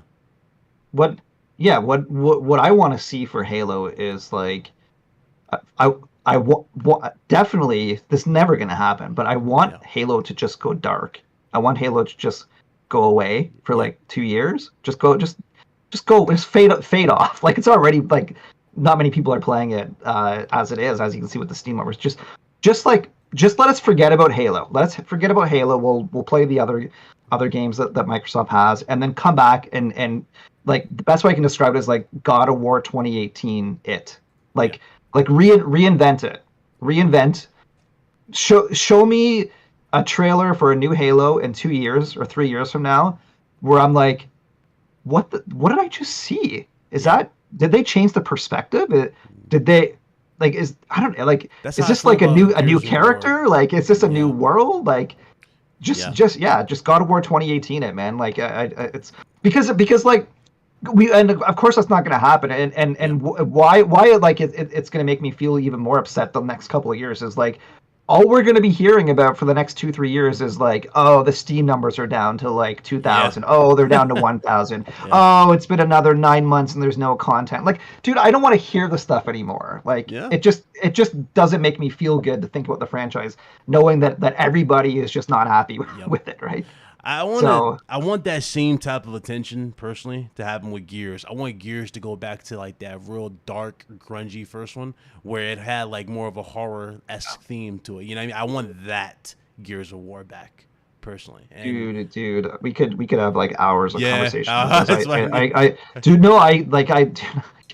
could not agree with you more, man. I need that. It's Gears is like it's this other franchise that is like it's still super solid. It looked one of the best one of the best looking, one of the best looking, one of the best gameplay, but I just can't get excited about it. We've done it all, and you're fighting humans and robots, and it's like I prefer to fight, the other, and like when Gear 6 oh, sorry, go ahead. I don't know what I was about to say. Like, you remember how you used to get goosebumps when you first saw Gears, when you saw the Mad World trailer, and there was so much like intrigue towards the game. You're like, oh my god, what the hell was that? Like, I want to get in. You get into it, and you're just playing this very grounded game, right? It's very dark in a sense, and it almost brought up Resistance vibes. Remember how Resistance had like that?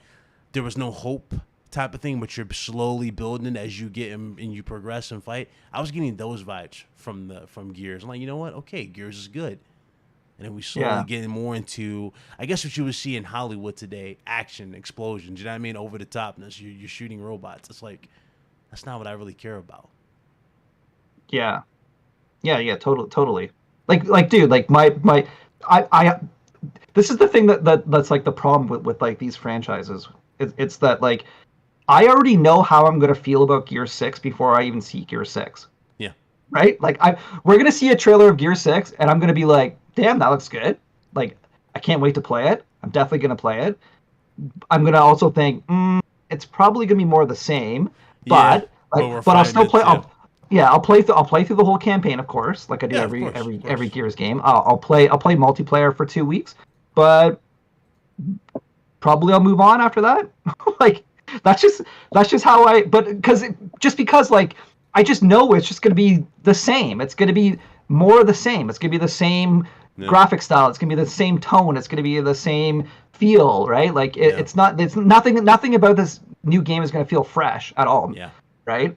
Yeah. And I just like a perfect example too, like it is like Final Fantasy VII Remake, right? Like I'm not, I think like some of you here are not fans. I know Reg, you're a fan of it, but like when I first saw the first trailer of that, and I'm a huge fan of the original PlayStation Final Fantasy VII. When I saw that, I was like, "Shit, this looks so good!" Like, look, what did they do with the gameplay? The game, like, they obviously like changed up the gameplay somehow, and I'm trying to like piece together like what did they do and how is it gonna look? How is it gonna play? Like, I'm all like, I have like goosebumps, right? I'm like, holy shit, like it looks good. Like they changed things up, like. And it's like it's gonna be 40 hours of within just the first city. Like how like I have like so many questions, and like all those questions like get me excited and give me goosebumps. Right? That's what I need these franchises to do. I just need them to like I don't know. I just need them to wow me. You know what I mean? Like take more of a risk. Like around the PS3 gen. It was all risk taking, you know what I mean? Like there were games that were just literally trying something new. They were really willing to blow you away. Like the games like The Last Guardian. Remember Last Guardian? Last Guardian is another example of this. Last Guardian was so unique in its way, even though it took forever for that game to come out, right? That game still did something. It was creative, you know? God of War 3 was over the top with God of War, but with the, you know, the brutality and whatnot.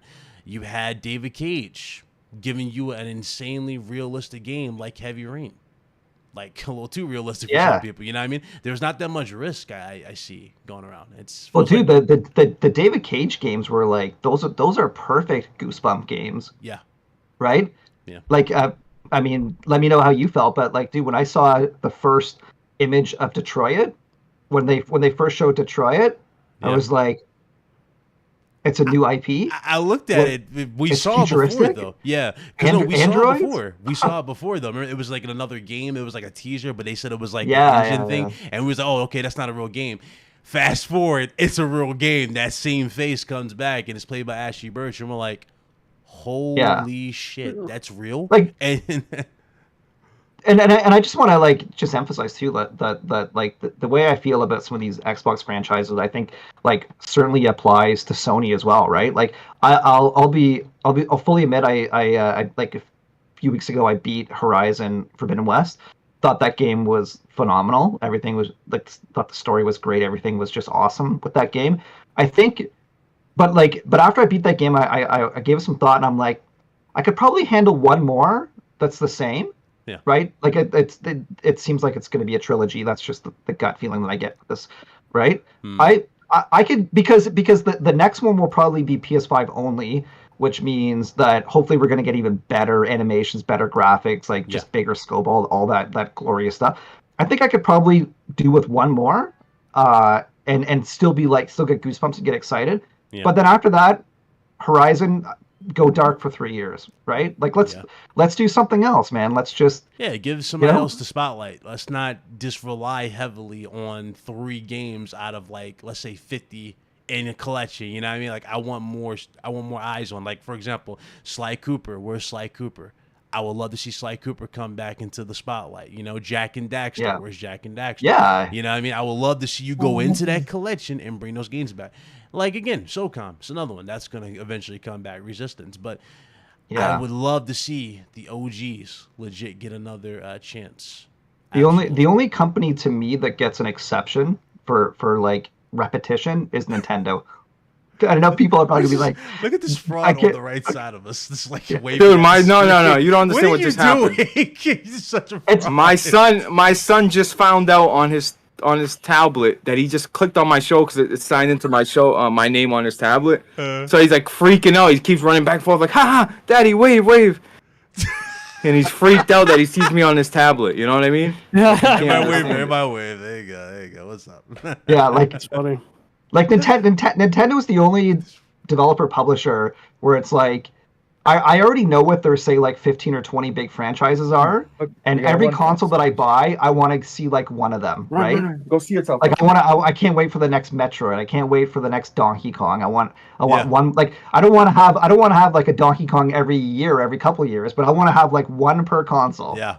Right. So I'm fine if Nintendo just recycles through their 15 because all their franchises are just like they're just fun. There's fun and like legendary franchises. Yeah. But everyone else, every other developer, I seem to just get bored after like 3 or 4 of their games. Like mix it up a little bit, right?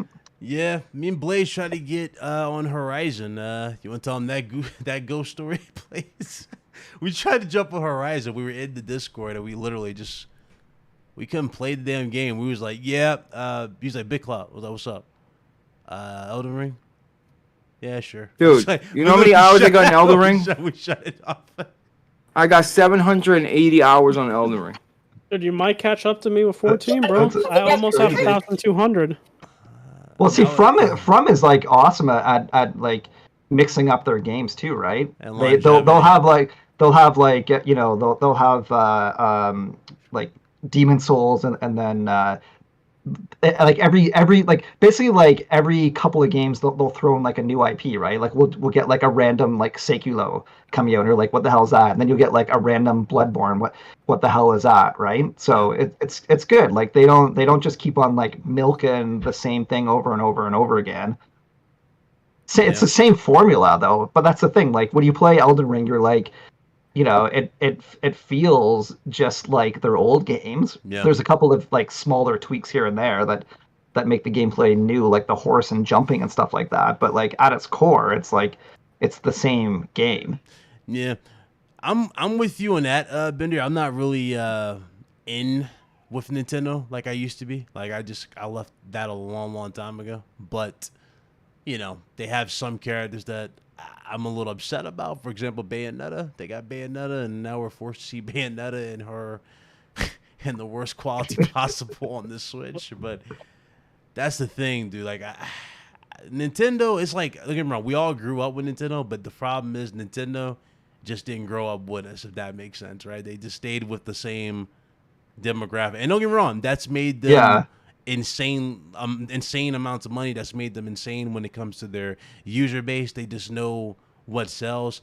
It doesn't matter what game it is or what quality, they literally will sell out in record time. And then you'll have people who would be passionate about it to the point where, like, hey, if you just criticize it a little bit, like, hey, listen, man, I would prefer that at 720p. Well, okay, it don't need to be 720p. It's like, no, it needs to be. Well, dude, like to me, it's like, to me, Nintendo is like the downtime company, right? Where it's like, I just finished playing and beating their Kirby game, and like playing Triangle Strategy and a few others, and it's just like, it's kind of like after you've just played Dying Light and you played Sifu and got your butt kicked, and then you played 150 hours of Elden Ring and got your butt kicked again, and then you play Kirby. You're like, oh, dude, like this is just like, it's like a walk in the park, man. It's like a Saturday morning cartoon. It's super easy. Yeah. It's like that's what they fill for me now. It's like, it's not like, I don't view their games as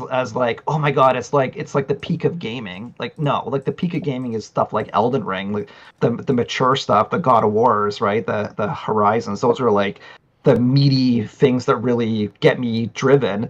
But Nintendo is just like, dude, man, like in between these like big, huge, mature, like often difficult, stressful games, you just pop in Splatoon and play Splatoon 3 for a little while. Like, it's just pure fun.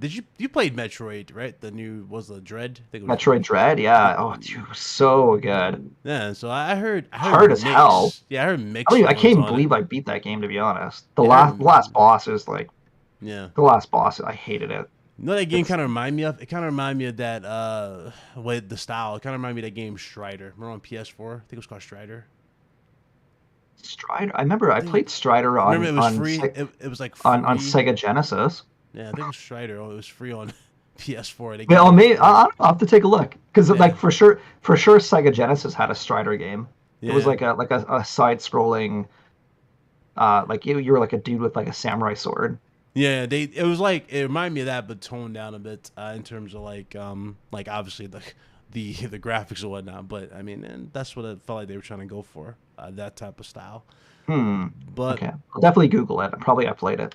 I just can't remember. I play too many games these days. I pity you guys. I can fluctuate back and forth between PlayStation and Nintendo with ease, and as if it's nothing. I mean, I used to be able to do that, man. I ain't gonna lie, I used to. Like, for example, I'll play one game and I can immediately jump to another, like memorize all the controls or whatnot. Not anymore, bro. It's like It's got to be one of those games like I just know like the back of my hand for me to do it, but it's hard for me to do that with newer titles. Yeah. It's hard. Like I can't go back and play Cyberpunk right now after playing Elden Ring. You see how I'm going with this? Like I have to legit start all over and play Cyberpunk. Well, dude, I've always been the type where it's like I have to constantly play new games. Like it's like Blaze just said, what was he, like 700 hours or something? 700. Dude, you know what?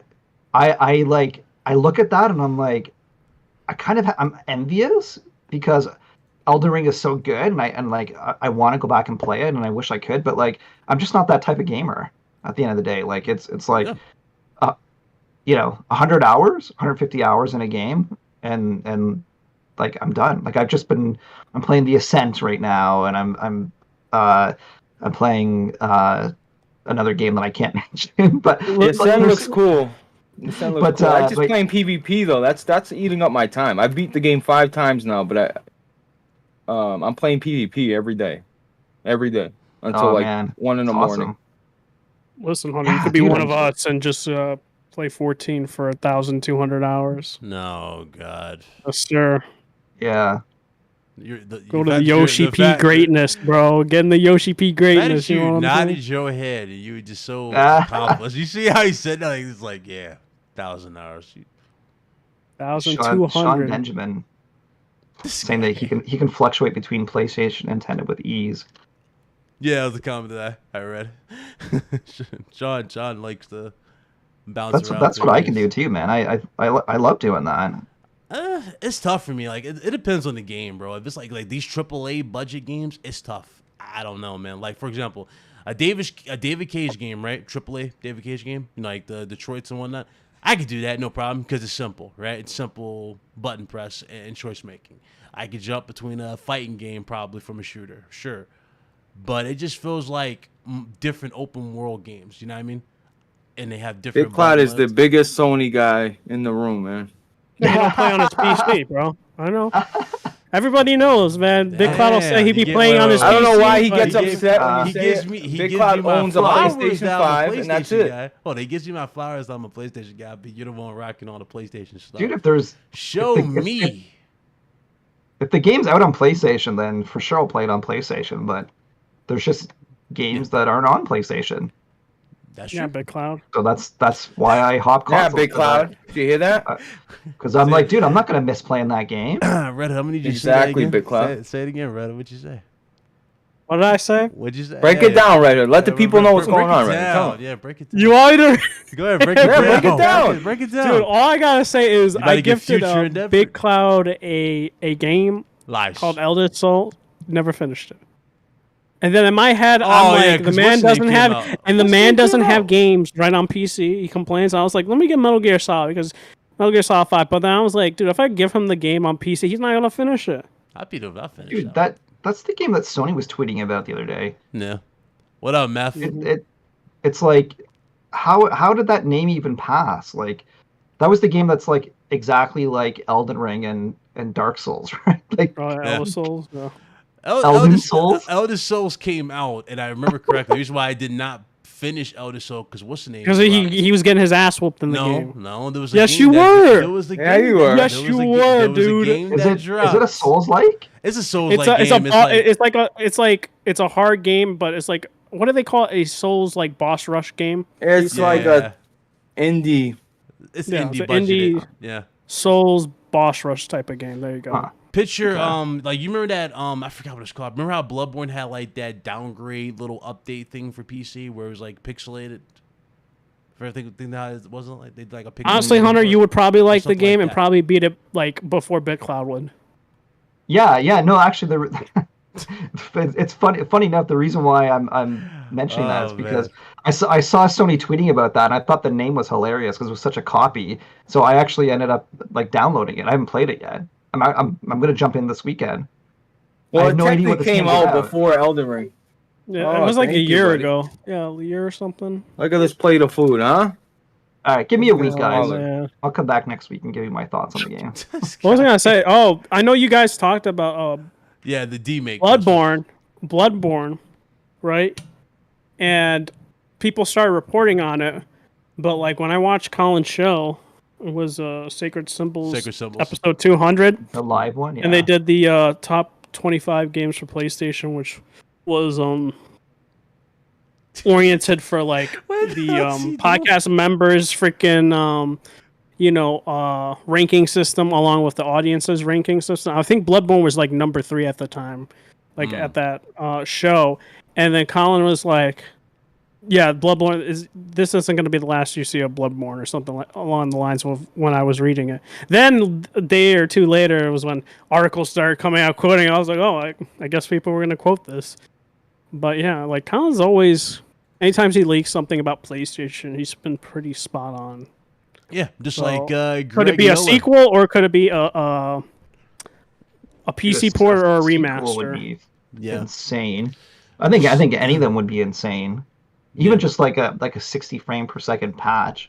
I would like if it is a sequel, I would like the ability for us to fight like our version of the creative period. Like for example, if your save data would carry over and you would fight your character in the end, because depending on the choice you make, like for example, did you become the moon where you fight the god, I'm talking the goddess, and you become the little egg, the little parasite thing? Oh, you're talking about like Bloodborne, like the decisions, like your decisions carry over. I feel like that's the same type of boss, unless you're gonna make that boss harder. Like your character's way better than the one in the first game. I mean, technically, that's not the story basis of it, because you beat Gurman. I feel like you're a reincarnation, though, so wouldn't it be the same type of abilities? Yeah, or that's would true. you say it's stronger than the first one?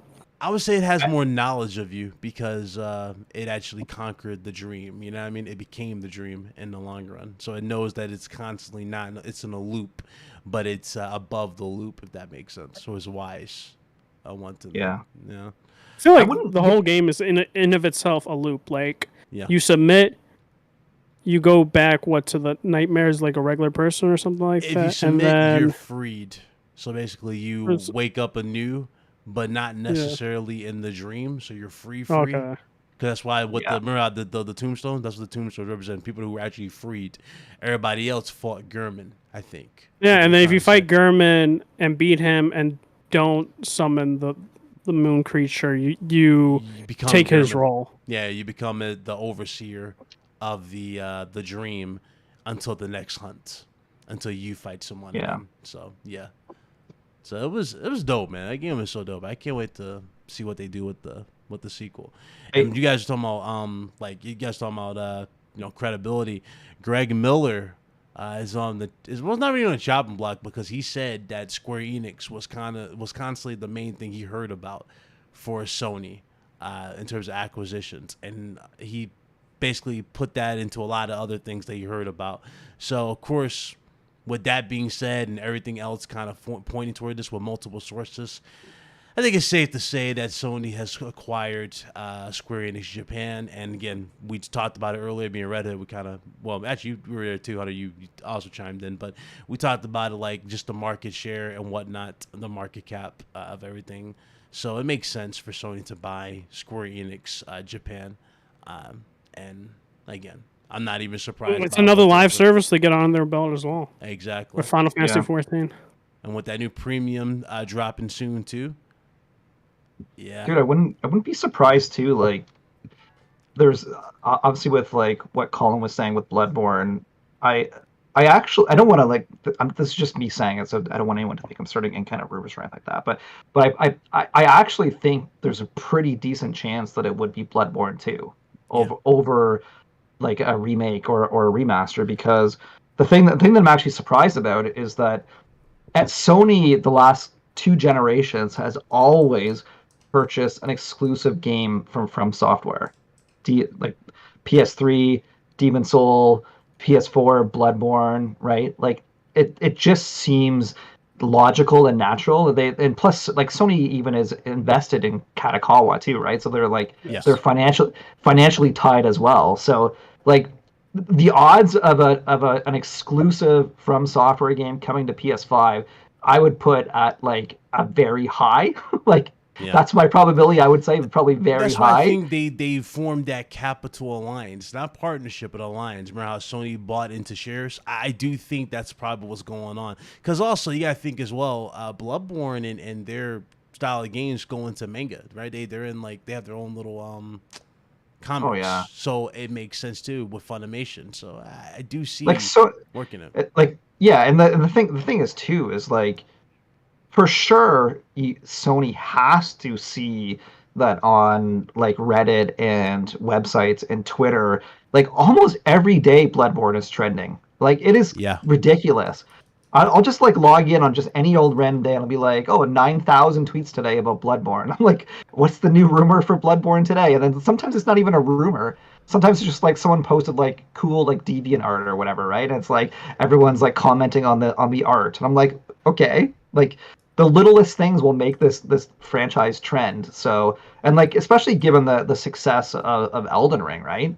Like From Software is like on a whole new level now, and announcing a Bloodborne 2, that I think that really is the put type them of game even that could just further. Yeah. it would like break the internet. Like that's the type of game that would just break the internet for I was sure. gonna make a prediction, and I know from it would be incorrect to do it because Bluepoint is making a new IP, but because of the Demon Souls remake, I would have said them because I would have said Japan Yeah. Studio if Japan Studio wasn't put Oh, dude, under a a Bloodborne Sobo and remake stuff of like a Bluepoint remake of Bloodborne would be like it would melt your eyes, man. Yeah, I We'd have trust to, them like- to make that easy after the magic they gave us with Demon Souls. Like if you guys go from Elden Ring and then go to Demon Souls, like just by looking, right? Oh yeah. Like the aesthetic alone, you're like, oh my god, like the armor looks legit like armor. You know what I mean? It looks like shiny. It's shiny. Everything looks great. The particle effects when you shoot magic, they literally outdid themselves with that game. I can only Yeah. imagine what they would do with Bloodborne, just a remake. Cause could you imagine the Bloodstar Beast with the poison and everything and that insane dude. soundtrack kicking in with Bluepoint at the helm of remaking it? Like what actually kind of sucks with Bluepoint making their own game is that like brand new games, especially brand new IPs, usually take like 4 to 5 years to produce. So we're probably talking like middle or end of the gen for their new IP. But like if you have a look at the cadence of the games that they released, they're so fast and efficient, man. Yeah. Like wasn't it? I think it was like 2018 that Shadow of Colossus came out, right?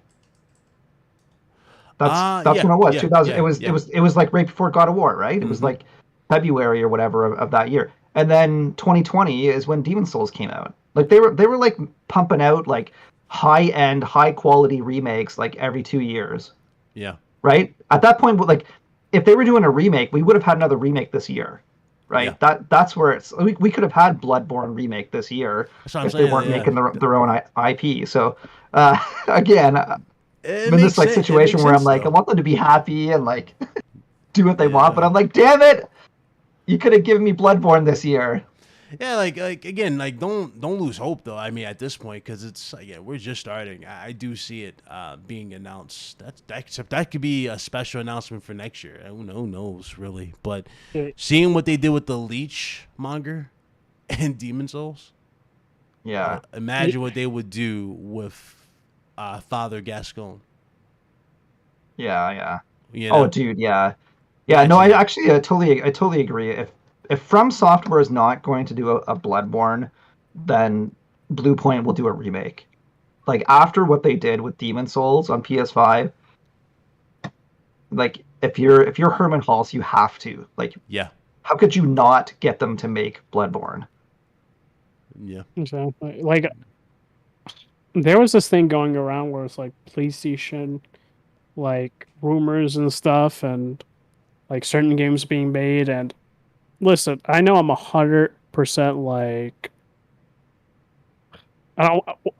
Would greedy be the word? Like I guess that I wanted Bluepoint also to do the remake for Metal Gear Solid 1, and then seeing in that chart it was like Virtuous doing it. I'm like, dude, if Virtuous is doing that Metal Gear Solid 1 remake, they're not doing it justice. Because Yeah. Virtuous, I believe, Yeah. did the Return to Arkham games. And Those are remakes, though. Those are remasters. remasters, and they changed Batman's face, looking like Constipation from the Arkham Asylum from Return to Arkham. They ruined a lot of stuff in those games. They So didn't really I'm just do like, much. Yeah. Yeah. and they made Hugo Strange look awful in Arkham City, They did, and I was just like, Yeah. no, dude. If Konami's really hiring them, bro, just wait and like ask PlayStation and Blue Point to do that remake. Well, that's the thing with Blue Point. Like, after playing Shadow of the Colossus and playing Demon Souls, is there anything from the original games that they didn't make, equal or better? Because I can't. Because I played the hell out of Shadow of Colossus on PS2, and then I played the remaster on PS3, and the 2018 Blue Point Shadow of the Colossus is it's just there's nothing worse. Everything is equal or better, and in most cases significantly better, right? And same with Demon Souls. There's literally nothing where I'm oh damn, I wish they would have kept this from the PS3 version. It's no, it's Yeah. they're the world class, the absolute pinnacle for remastering.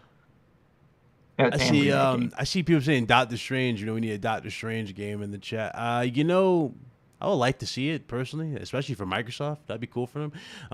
We did see something for Superman related. Wasn't there somebody made a Superman game, or was an in-engine? Oh yeah, it was. Dude, they've been doing that for other Unreal old Engine engines. 5? People get hyped for it, and it's just I don't the city and the traversal wasn't the issue of making a Superman game.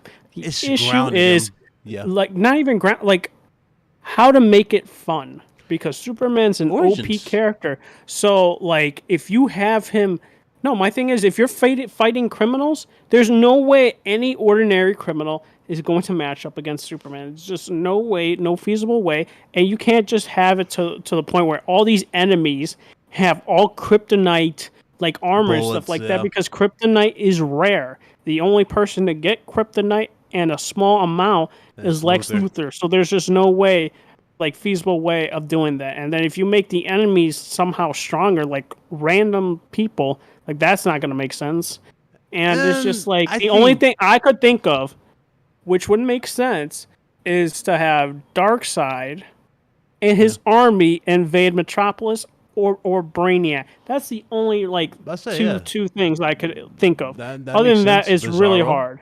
Bizarro as well as another one, but you can. Well, Bizarro, you can introduce them, but if you have them as the main villain, there's just no way. Just in terms of doing curricular side activities and stuff. So, but if you have the Apocalypse army, enemies and stuff like that throughout the city, then that's different. I can see Metallo. You guys remember Metallo? Yeah. The dude that was a robot in the skin. He had the kryptonite and shit. Yeah. I can see Metallo making an appearance. They made one. They did the identity for Batman. Why not have Metallo be the guy? You stop him, he gets injured, then he goes to Lex Luthor, and that becomes the main villain in the story type of thing. I mean, again, there's some stuff you can do with Superman. I think, ironically, I'm more excited for damn Harry Potter, though. That's the wild part for me. for anything aside from Tango Gameworks can make Doctor Strange. Yeah, that's a good point. Oh, that is a good point. Shout to John for the 2. Yeah, good point. That's really, really good. I'd rather see Microsoft do a take on Blade. Yeah, that'd be cool. Or Punisher. The only studio I could think within Microsoft would be Ninja Theory. Yep. Or Blade. Yeah. Ew. Damn. Getting on Ninja Theory, bro. I thought you liked Hellblade. You like Hellblade? No. Yeah, you do. I think it's a well done game, but I don't like it. Oh, dude, Ghost Rider by Ben. God. Ghost Rider? Yeah, Ghost Rider by Ben. Yeah. Why? Because of the whole motorcycle thing. Yeah. Deacon riding the motorcycle. Dude, that'd be pretty sweet. They want to Imagine do that Johnny was Ben Blaze. Studios' game. If Ben Studios got a redemption arc, but they were making Ghost Rider. There's only 2 Ghost Riders. It's Johnny Blaze with his bike, or Robbie Reyes with his muscle car. Why not bring what's the name from the movie? I don't know. Have him be original. Carter Slade. I just thought he was a cool take on it with the horse western. Mm. That was actually pretty cool. Okay. Pretty much. We have a special guest for you next week. Well, the golfer. Right, tell him Big Cloud or no. Is it the golfer? Red Hood's ex-girlfriend. No Doing way. this? We're getting her in here? Yep. What? No way. We're getting her Yeah, in she here? worked on Flappy Bird and what Who? was the other game? What? Okay, none of my Flappy exes Bird? worked on any video games. I can confirm that. None of my exes. For a minute, I thought for a minute you got one of my I just- exes until you I mentioned just caught Flappy on what he Bird. did. Like, that's why he put his head down. Like, wait, what? What are you talking Bro, about? did you see Hunter's like real? What? What? There's no. Flappy I don't Bird. have any I haven't heard of exes that Flappy worked Bird on in video years. games. Remember that game? Dude, Of everyone's course. addicted. I'm not gonna lie, I was semi-addicted to that game for a bit. It was cool for like 2 days.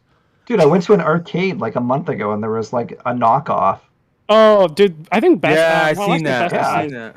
I was didn't- like, dude, I Even played Buster's Flappy had them. Bird in the arcade. Wait, didn't they have that for the Kinect back then? I remember it was a showcase for it. A girl showed it off, like with the. I don't know. I didn't know it's an iPhone game that became super popular.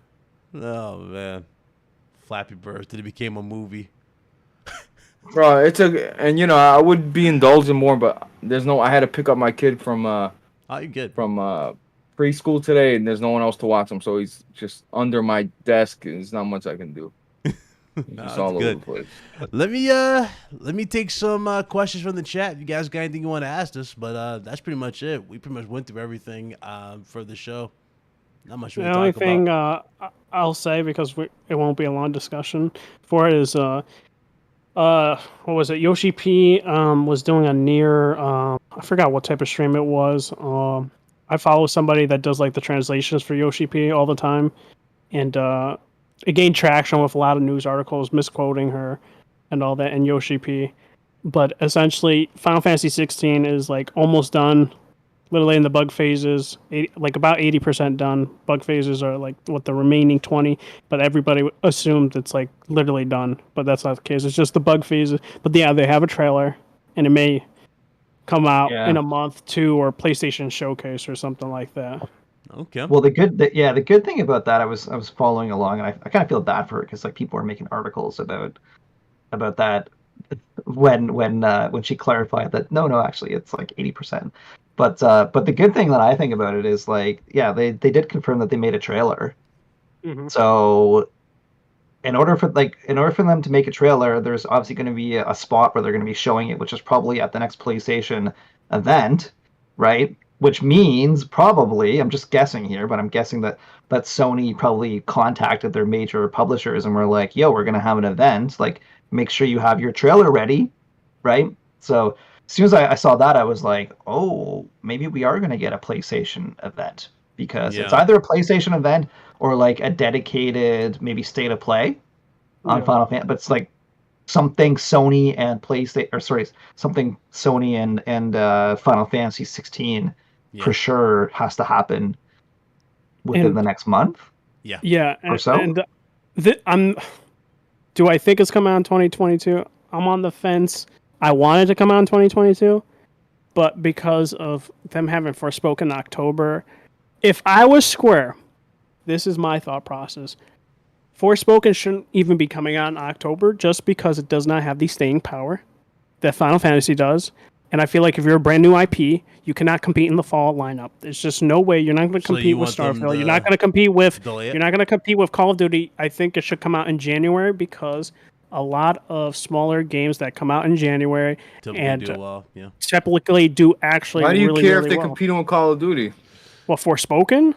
Bro, I don't even care in for a bad situation though. It's a bad situation. It's not gonna. Bro, that get game's the in a appeal. bad situation regardless. Yeah, but if you put it in January, where people are starving for content, you're gonna get more people to buy the game.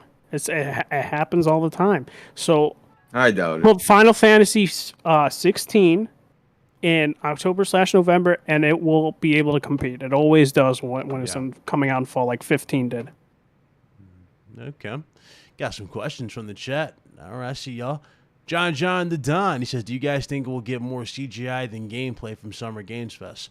I Depends on the think game. so. I don't think so because we got games that were due for updates. Like for example, what's his name? Dead Space remake. We got a few other things. Yeah.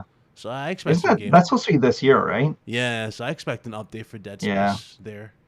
So no, I don't think you're gonna see more CGI than gameplay. What you guys think? Well, I know that like people always criticize Microsoft for having way too much CGI in their showcases, but I think finally they're gonna have gameplay. Like last year was almost all CGI, right? So they Yeah. can't do that like 2 years in a row, right? They've That got was part of to. his presentation, though, right? Was he like in a green screen room, if I remember correctly? He was like moving stuff around for the show. It was like Yeah. like a hologram. So yeah, Like I wouldn't be surprised if we see gameplay of this new Forza that's Yeah. going to be coming out. We're for sure 100% going to be seeing gameplay for Redfall and for Starfield. Yeah, and maybe Those- Doom. Maybe Doom 3. yeah, Maybe. like a trailer for Doom. or CGI. something. I would assume it's CGI. Yeah, I Yeah. can see that.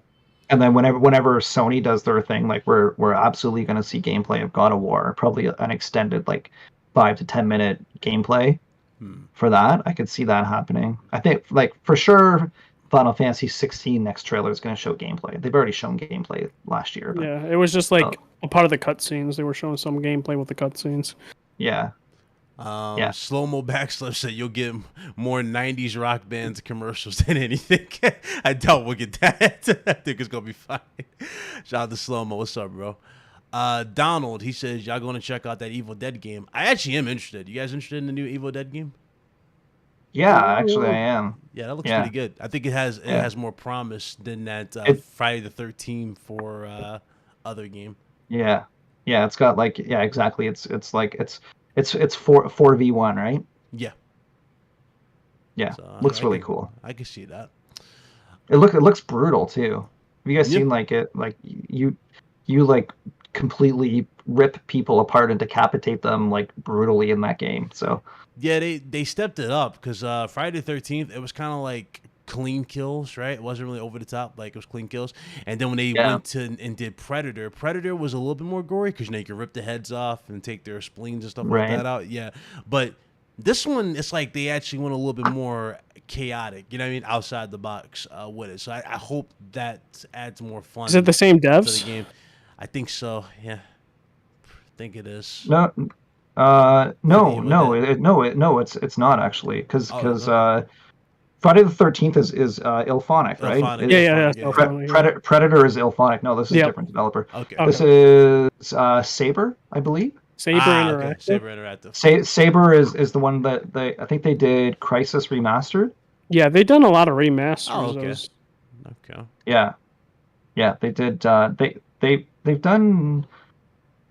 I'm trying to think now. I think World War Z. They did some support for Halo. So they've actually got they got a pretty good background. But yeah, it's mostly like remastered stuff. So Okay. Sean in the chat, he says Ninja Theory could have made a hack and slash game. They helped with Devil May Cry reboot that got torn apart by franchise purists. I did the same thing. I was a yeah. franchise purist. Yeah, that's true. I He's tore talking that about game the one- apart. Yeah, he's talking about the one with the one where he's at the little carnival and the wig just miraculously lands perfectly on his head. He's talking about that Trash. one. I do remember that. They got me so angry when I played that game. When I saw that, I got so Talking angry. about that with the wig. That raged me. I'm not gonna lie. They were sitting there going, "What? This looks good." And he looks in the camera. He goes, "Yeah, no way." I was like, "Okay." He didn't have to do that, but they did it anyway.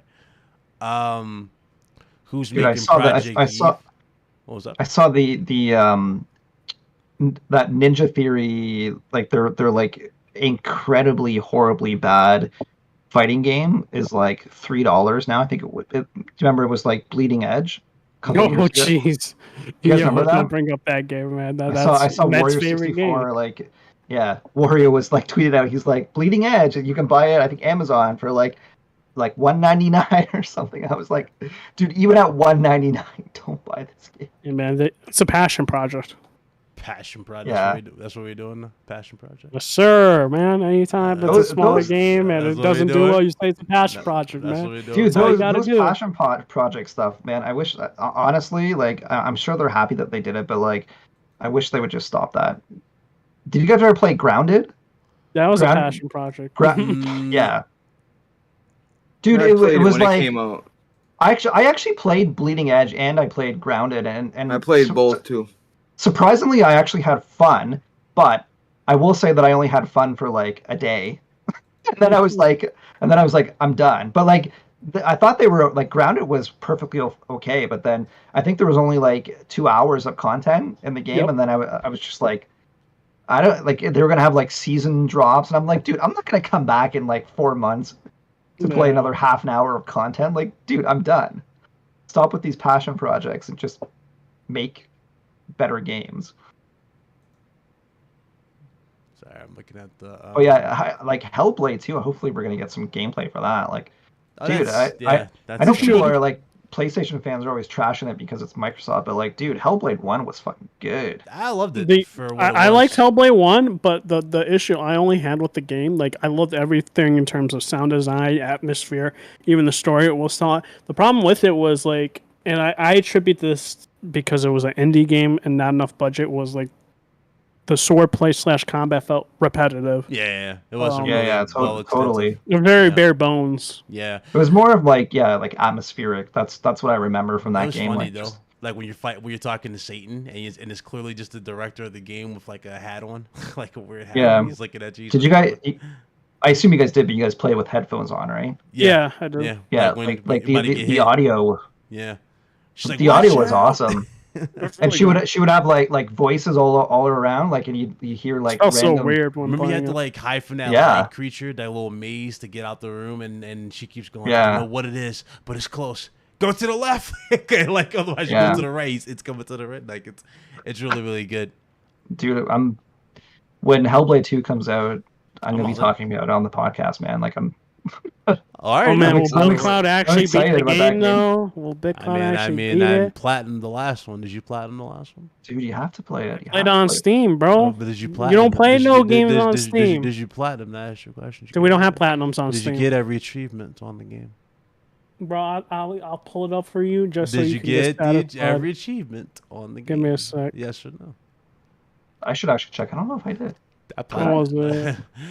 Let me go. I'll check. I'll check. I'll let you guys know later. But Let me go back to the chat. He said, ACO7 said, who's making Project Eve? Boom. Nobody, but 13 out of 14. Boom. 13 out of 14, so you didn't platinum. So Dude, I don't even know what I missed, bro. It Probably says missed one of those, hidden puzzles. achievement Probably a remaining. actually, Project Eve, I'm like super interested in because like, first of all, I thought the trailer looked awesome, and I definitely like this type of game. It just like obviously reminds me a lot of Devil May Cry, but like what I'm so interested about is like, I believe it was originally announced as a multi-platform game, and it didn't really seem like they were gonna have like any kind of marketing deals with anybody. And then Sony just out of the blue had it in their showcase, and I'm like, is Sony helping to fund this now? Are they marketing this? Like, I don't know. Like, I want to know what's going on. Are they still? I think it was supposed to come out for last gen consoles. yeah. But is it still going to come out for PS4 and Xbox One? I don't know. Good point. We'll screw down here. Aaron Sommers says Microsoft predictions for their showcase, or are you doing a separate show next month? I mean, yeah, we're gonna stream it for sure. Definitely gonna stream the show. Looking forward to watching it. As far as my predictions on what I'll see there, I think more like, obviously Starfield is apparent. That's going to be there. I'm expecting more details on Avowed. Hopefully Hellblade 2, like we just mentioned as well. I don't think we're going to get an update on Everwild because they went back to the beginning on The that. game's We're not never gonna see coming that. out, bro. So that's not going to be anything. I don't expect nothing from... What's State of that? K3, don't expect anything from I State of don't- yeah, I K3 don't because think they're Fable, still State of Decay. pre-production. I don't know how Yeah. that's even What was that Avalanche game? You guys remember? It's some Project blah blah blah. We're gonna Typhoon. see, Is it Typhoon? yeah, we're or gonna something? see Project blah blah blah again. Stalker 2, Like- maybe. You might Oh, you might see Contraband. that Was that what it was called? Oh, Contraband. yeah. Contraband. The That project was- title is Typhoon, but it's Contraband. Yeah. It's now Yeah. Contra. Yeah, okay, just hit me. Yeah, You that might should see, be good. you Avalanche might is see awesome. Indiana Jones. I don't know. You guys think? I think Indiana Jones might see something. Probably a for it. CGI trailer. Yeah, that'd be cool to see something for Indiana Jones. Dude, that the most interesting thing for that is like I can't wait to find out the platforms for that one. It's gonna be I'll- Uncharted 4. I'll- It's gonna be Uncharted. Yeah, I'll be playing it because on- Disney made this deal before they knew Yeah. about Xbox being acquired. So no one really know. Like Yeah. no one's saying Yeah. a word about it because I think my theory is if Disney had it in place where it was just for PlayStation and Xbox and PC, that's where it's probably going. My theory is it's a Yeah. multi-platform game. Yeah, it's gonna be, I think it- it's gonna be like, what's the name? Like I was gonna say like for sure it would be multiplayer or multi-platform, but then again you have to think like I don't know, like Sony has Spider-Man and Sony has Wolverine, like Disney has no problem making exclusive games, right? So Yeah, I but don't it's a Lucas game as well, right? So yeah, that's true. Lucas That's a good game, point. Yeah, if they made the deal, the only way I could think it can go back into being exclusive is if Microsoft goes back to the table and says, "Hey, we offer X amount of money. Here you go. Can we make it exclusive and change the contract up a bit?" That's the other way I can think about it happening. Yeah, dude, I hope it's multi-platform. That I kind of like it actually now. People are probably gonna like think I'm nuts because like exclusives are still good, but every now and again when things like MLB comes out on other platforms, I'm kind of like at the point now where I'm just like hell yeah, like that's awesome, man. Like go play these great games. Mm-hmm. The other game besides Avowed, like maybe Fable, maybe. I don't think Fable. Yeah, I don't. Man, I would. I'm saying I'm love 50-50 on it. That's why. if it's Fable, it's gonna be CGI though. Yeah, make it a CGI. Another there's no way CG. that- I feel like I don't know, man. Yeah. Dude, 50. they're I'm far saying from- 50-50. Because I heard like there were definitely rumors that Fable is like It's taking a while. it's slow. Yeah. Like it's not like in a bad spot, but it's just really Yeah, you're slow. going from I guess Gears. Maybe? a racing game to a open world RPG, which is two different Yeah. genres. The initiative is like a total mess. So I don't I don't think you're gonna see we're not- perfect dark. we're not gonna see Yeah. we're not gonna see anything from the initiative. Maybe Gears. like a CGI or Another of CGI. something. You probably see that Nah. demo we saw in the I don't- Unreal Engine little snippet of Gears. What game was that? Gears. Oh, Gears. Yeah. Remember that little You think snippet we so, saw in Gears? that little Dude. showcase? I think we might see Ah. something of that. Yeah, I don't want. Even though I don't we just want to talked really about see Gears. it. Yeah, I don't want to see I don't. it. I don't want to. Yeah. I don't want to see Gears. Yeah, you're right. Gears will be there. I don't Yeah. want I'm to. trying to think of the other studios. Like I'll take a within bathroom Microsoft. break when Gears comes on. Give back the Yeah. break. Of course, they're gonna probably have some Game Pass, deals and stuff, Yeah, and Game the Pass Game titles Pass coming. family plan. Remember that? The thing Yeah. that was going around, that might be announced there at that showcase. And I then don't know they'll if have it's their fake, indie but showcase too, like Yeah. like the sizzle reel. Yeah, I kind of have my doubts, but I mean like if that Kojima thing is actually real, No, I that- doubt.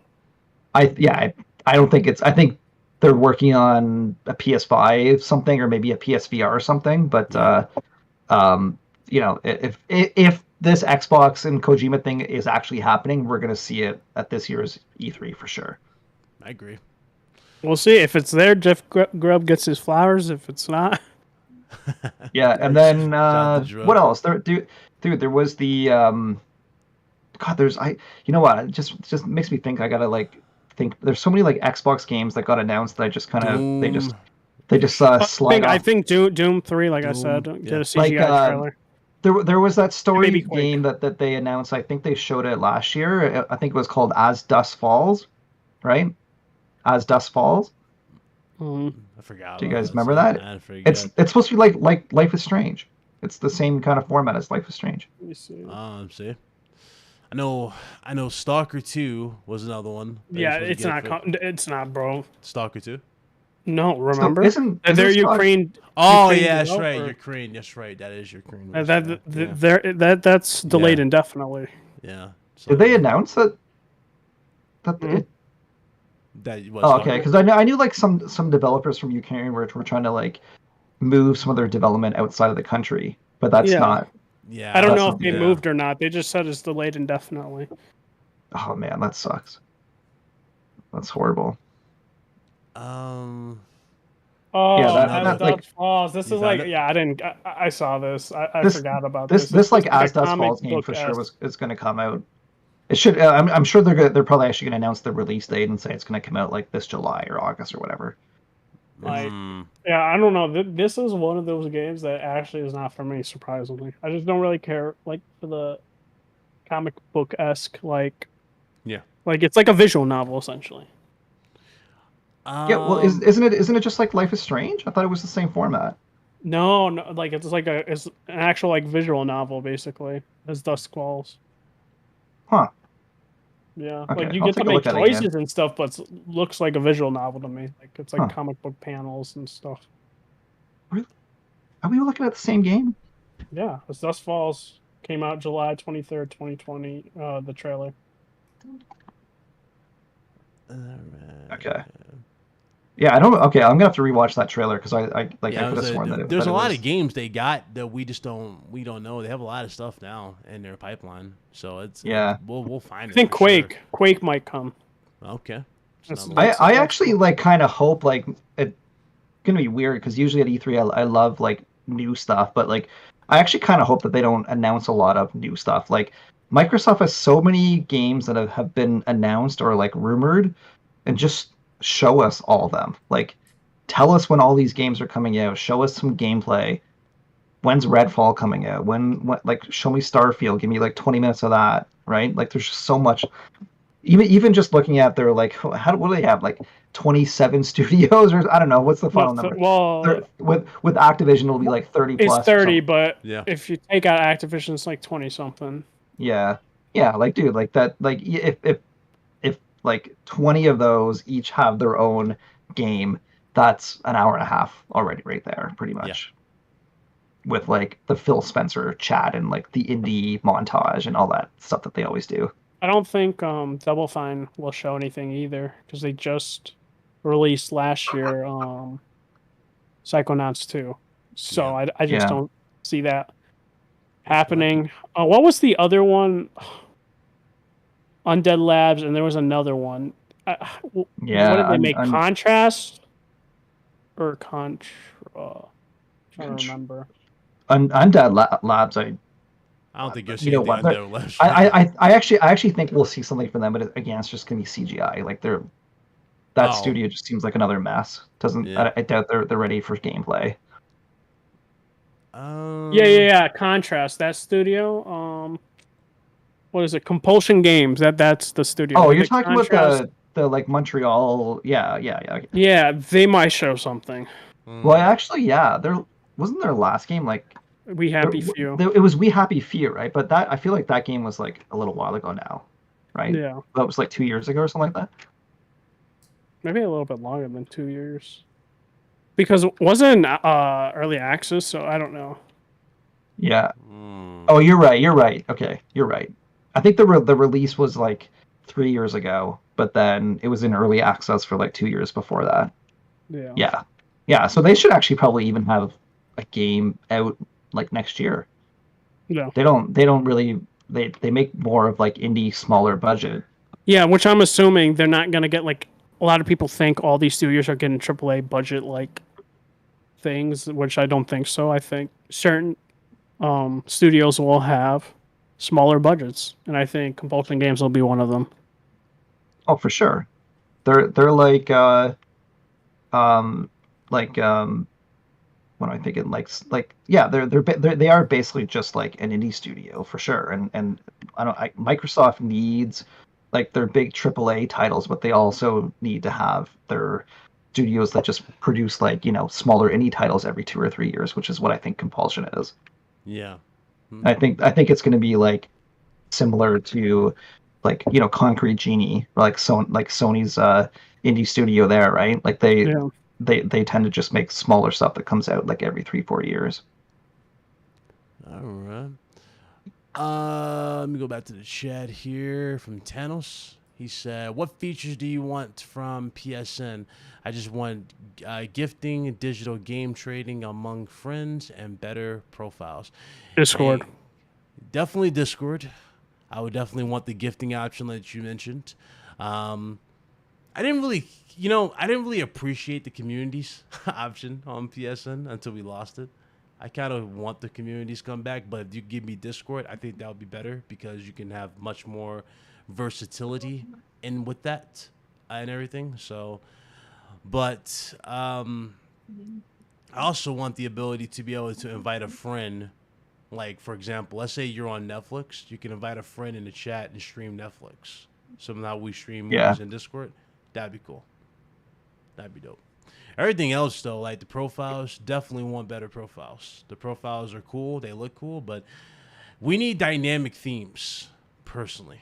You know what I mean? Dynamic stuff to make the stuff pop. Like, kind of like how you see with Steam. How you got those crazy looking backgrounds you can do for your profile. Oh, you're talking about like profile themes. Yeah, I would want something like that for your profile. That way they don't have to all be the same. You can make them look different and customize them and have your own little spin on it. So that'd be cool. And also that'll also be cool is that you can get even better stuff depending on how many I guess trophies you get, like your trophy level, because they have that new trophy level system. So like if you're gold 3, you get the ability to add this amount more stuff to your profile versus someone who's bronze or platinum. You know what I mean? Like that'd be cool. That's my take. What y'all want from PSN? Would you like to see from PSN? Like I said, Discord's the only thing I'm really interested in. That's just me though. What about you, Hunter? From who? From PSN? Yeah, like what would you like to be added to PSN? I don't know, man. And bring back PS Home. Like I want, yeah. Well, I don't know. It's kind of weird. Like, I always like wobble back and forth on this because it's like, do I want PS Home to come back? I think yeah. Obviously, with like PSVR, I think it's just like a natural fit for that. But they certainly have to like make it better or make it like there has to be like a good hook. Like it's one of those things where it's like I don't want Home to come back and then it's just like a novelty thing that I do for like a couple of weeks, right? If there were like I think we talked about a few episodes ago, but if they had it where it was like maybe you could see like exclusive trailers or something like that, right? Or like I don't know, like even just like Summer Game Fest, right, where you can sort of get like that audience feeling in the VR headset. I think that'd be really awesome. I think I would definitely jump into PlayStation Home if I could see like because obviously when you put the headset on, it looks like you're in front of like a 200-foot theater screen, right? So yeah, that's the kind of stuff I think that would really bring me back to use it. What about free saves and folder creation? I forgot about the folders from PS4. Yeah, we don't have that on PS5 folders. I can't believe that you still got to pay for cloud saves on PSN. That's just like, honestly, like of course I have PS Plus, but like, come on, that's a joke, man. Just you have to pay for give discounts us, give us now at this point. Yeah, give us 10 gigabytes at least of free space. Like, geez. Yeah. Because I don't know. Like, I mean, I have an Xbox, and I don't even know how much space I get. I've never even thought about cloud storage on Xbox. Like, is it unlimited? I mean, for I've got Xbox, hundreds of Xbox games, and I've never run into it. For Xbox, I mean, you don't even have to worry about like, 'cause now you have to format the drive on your PSN. You don't even have to do that. You just plug in and boom, it's connected. There's no issues. Kind of like a memory card. I'm really shocked that Sony doesn't have that in place where you just plug it in. No, you have to legit format it completely clean before you install it. So. Yeah, the stupid thing too is like I actually hit it, but there was like, at least for PS4, PSN had a limit of the amount of games that you could upload your data. Like there were, I basically like what happened was like the end of the gen, I got like some error. It was like you can't upload your game to PSN. Like here's error code 123456789, right? And so then I googled that error code and it was like, oh, you reached the maximum amount of games that you can say you can up. I'm like, what are you talking? Like this is like so stupid. So they gave you like because I actually looked and I was under the like whatever it was 10 gigabytes or whatever the limit is, right? I was under that, so I had space to save games, but they actually hard-coded a limit where the number of games I played last gen was ridiculous. Would have been like 500 or more probably on PlayStation. So it was a high number, but it was like, why would they do that? Why would they hard-code in there like you can only save like 500 games and then like that's it? Then then every game that you want to save after that, you got to delete another game. So that's what I did. I went through it. I deleted like 50 saves from like old games that I knew I wasn't going to play. That's why I think they're also upgrading their infrastructure for, because they need to really expand it and make it more accessible. Because right now, it's just not where it's. Don't get me wrong, it's worlds better than what we had with PS3. Because PS3 was just it was god awful. The internet was god awful. So it's worlds better since then. But ever since Gaikai and all this stuff, it's definitely been on a steady increase. So I can see once they really get in terms of pushing the premium, better updates happen for this. Hopefully down the road. But no, that's it for me, guys, in the chat. This was a great show. It was good to be back. Episode 187. It's going to be a little different show, but unfortunately, we're going to make that happen. But we're scheduling that for another time. Promise you guys, we'll have that individual here eventually. And when we have him in here, we will definitely go over it.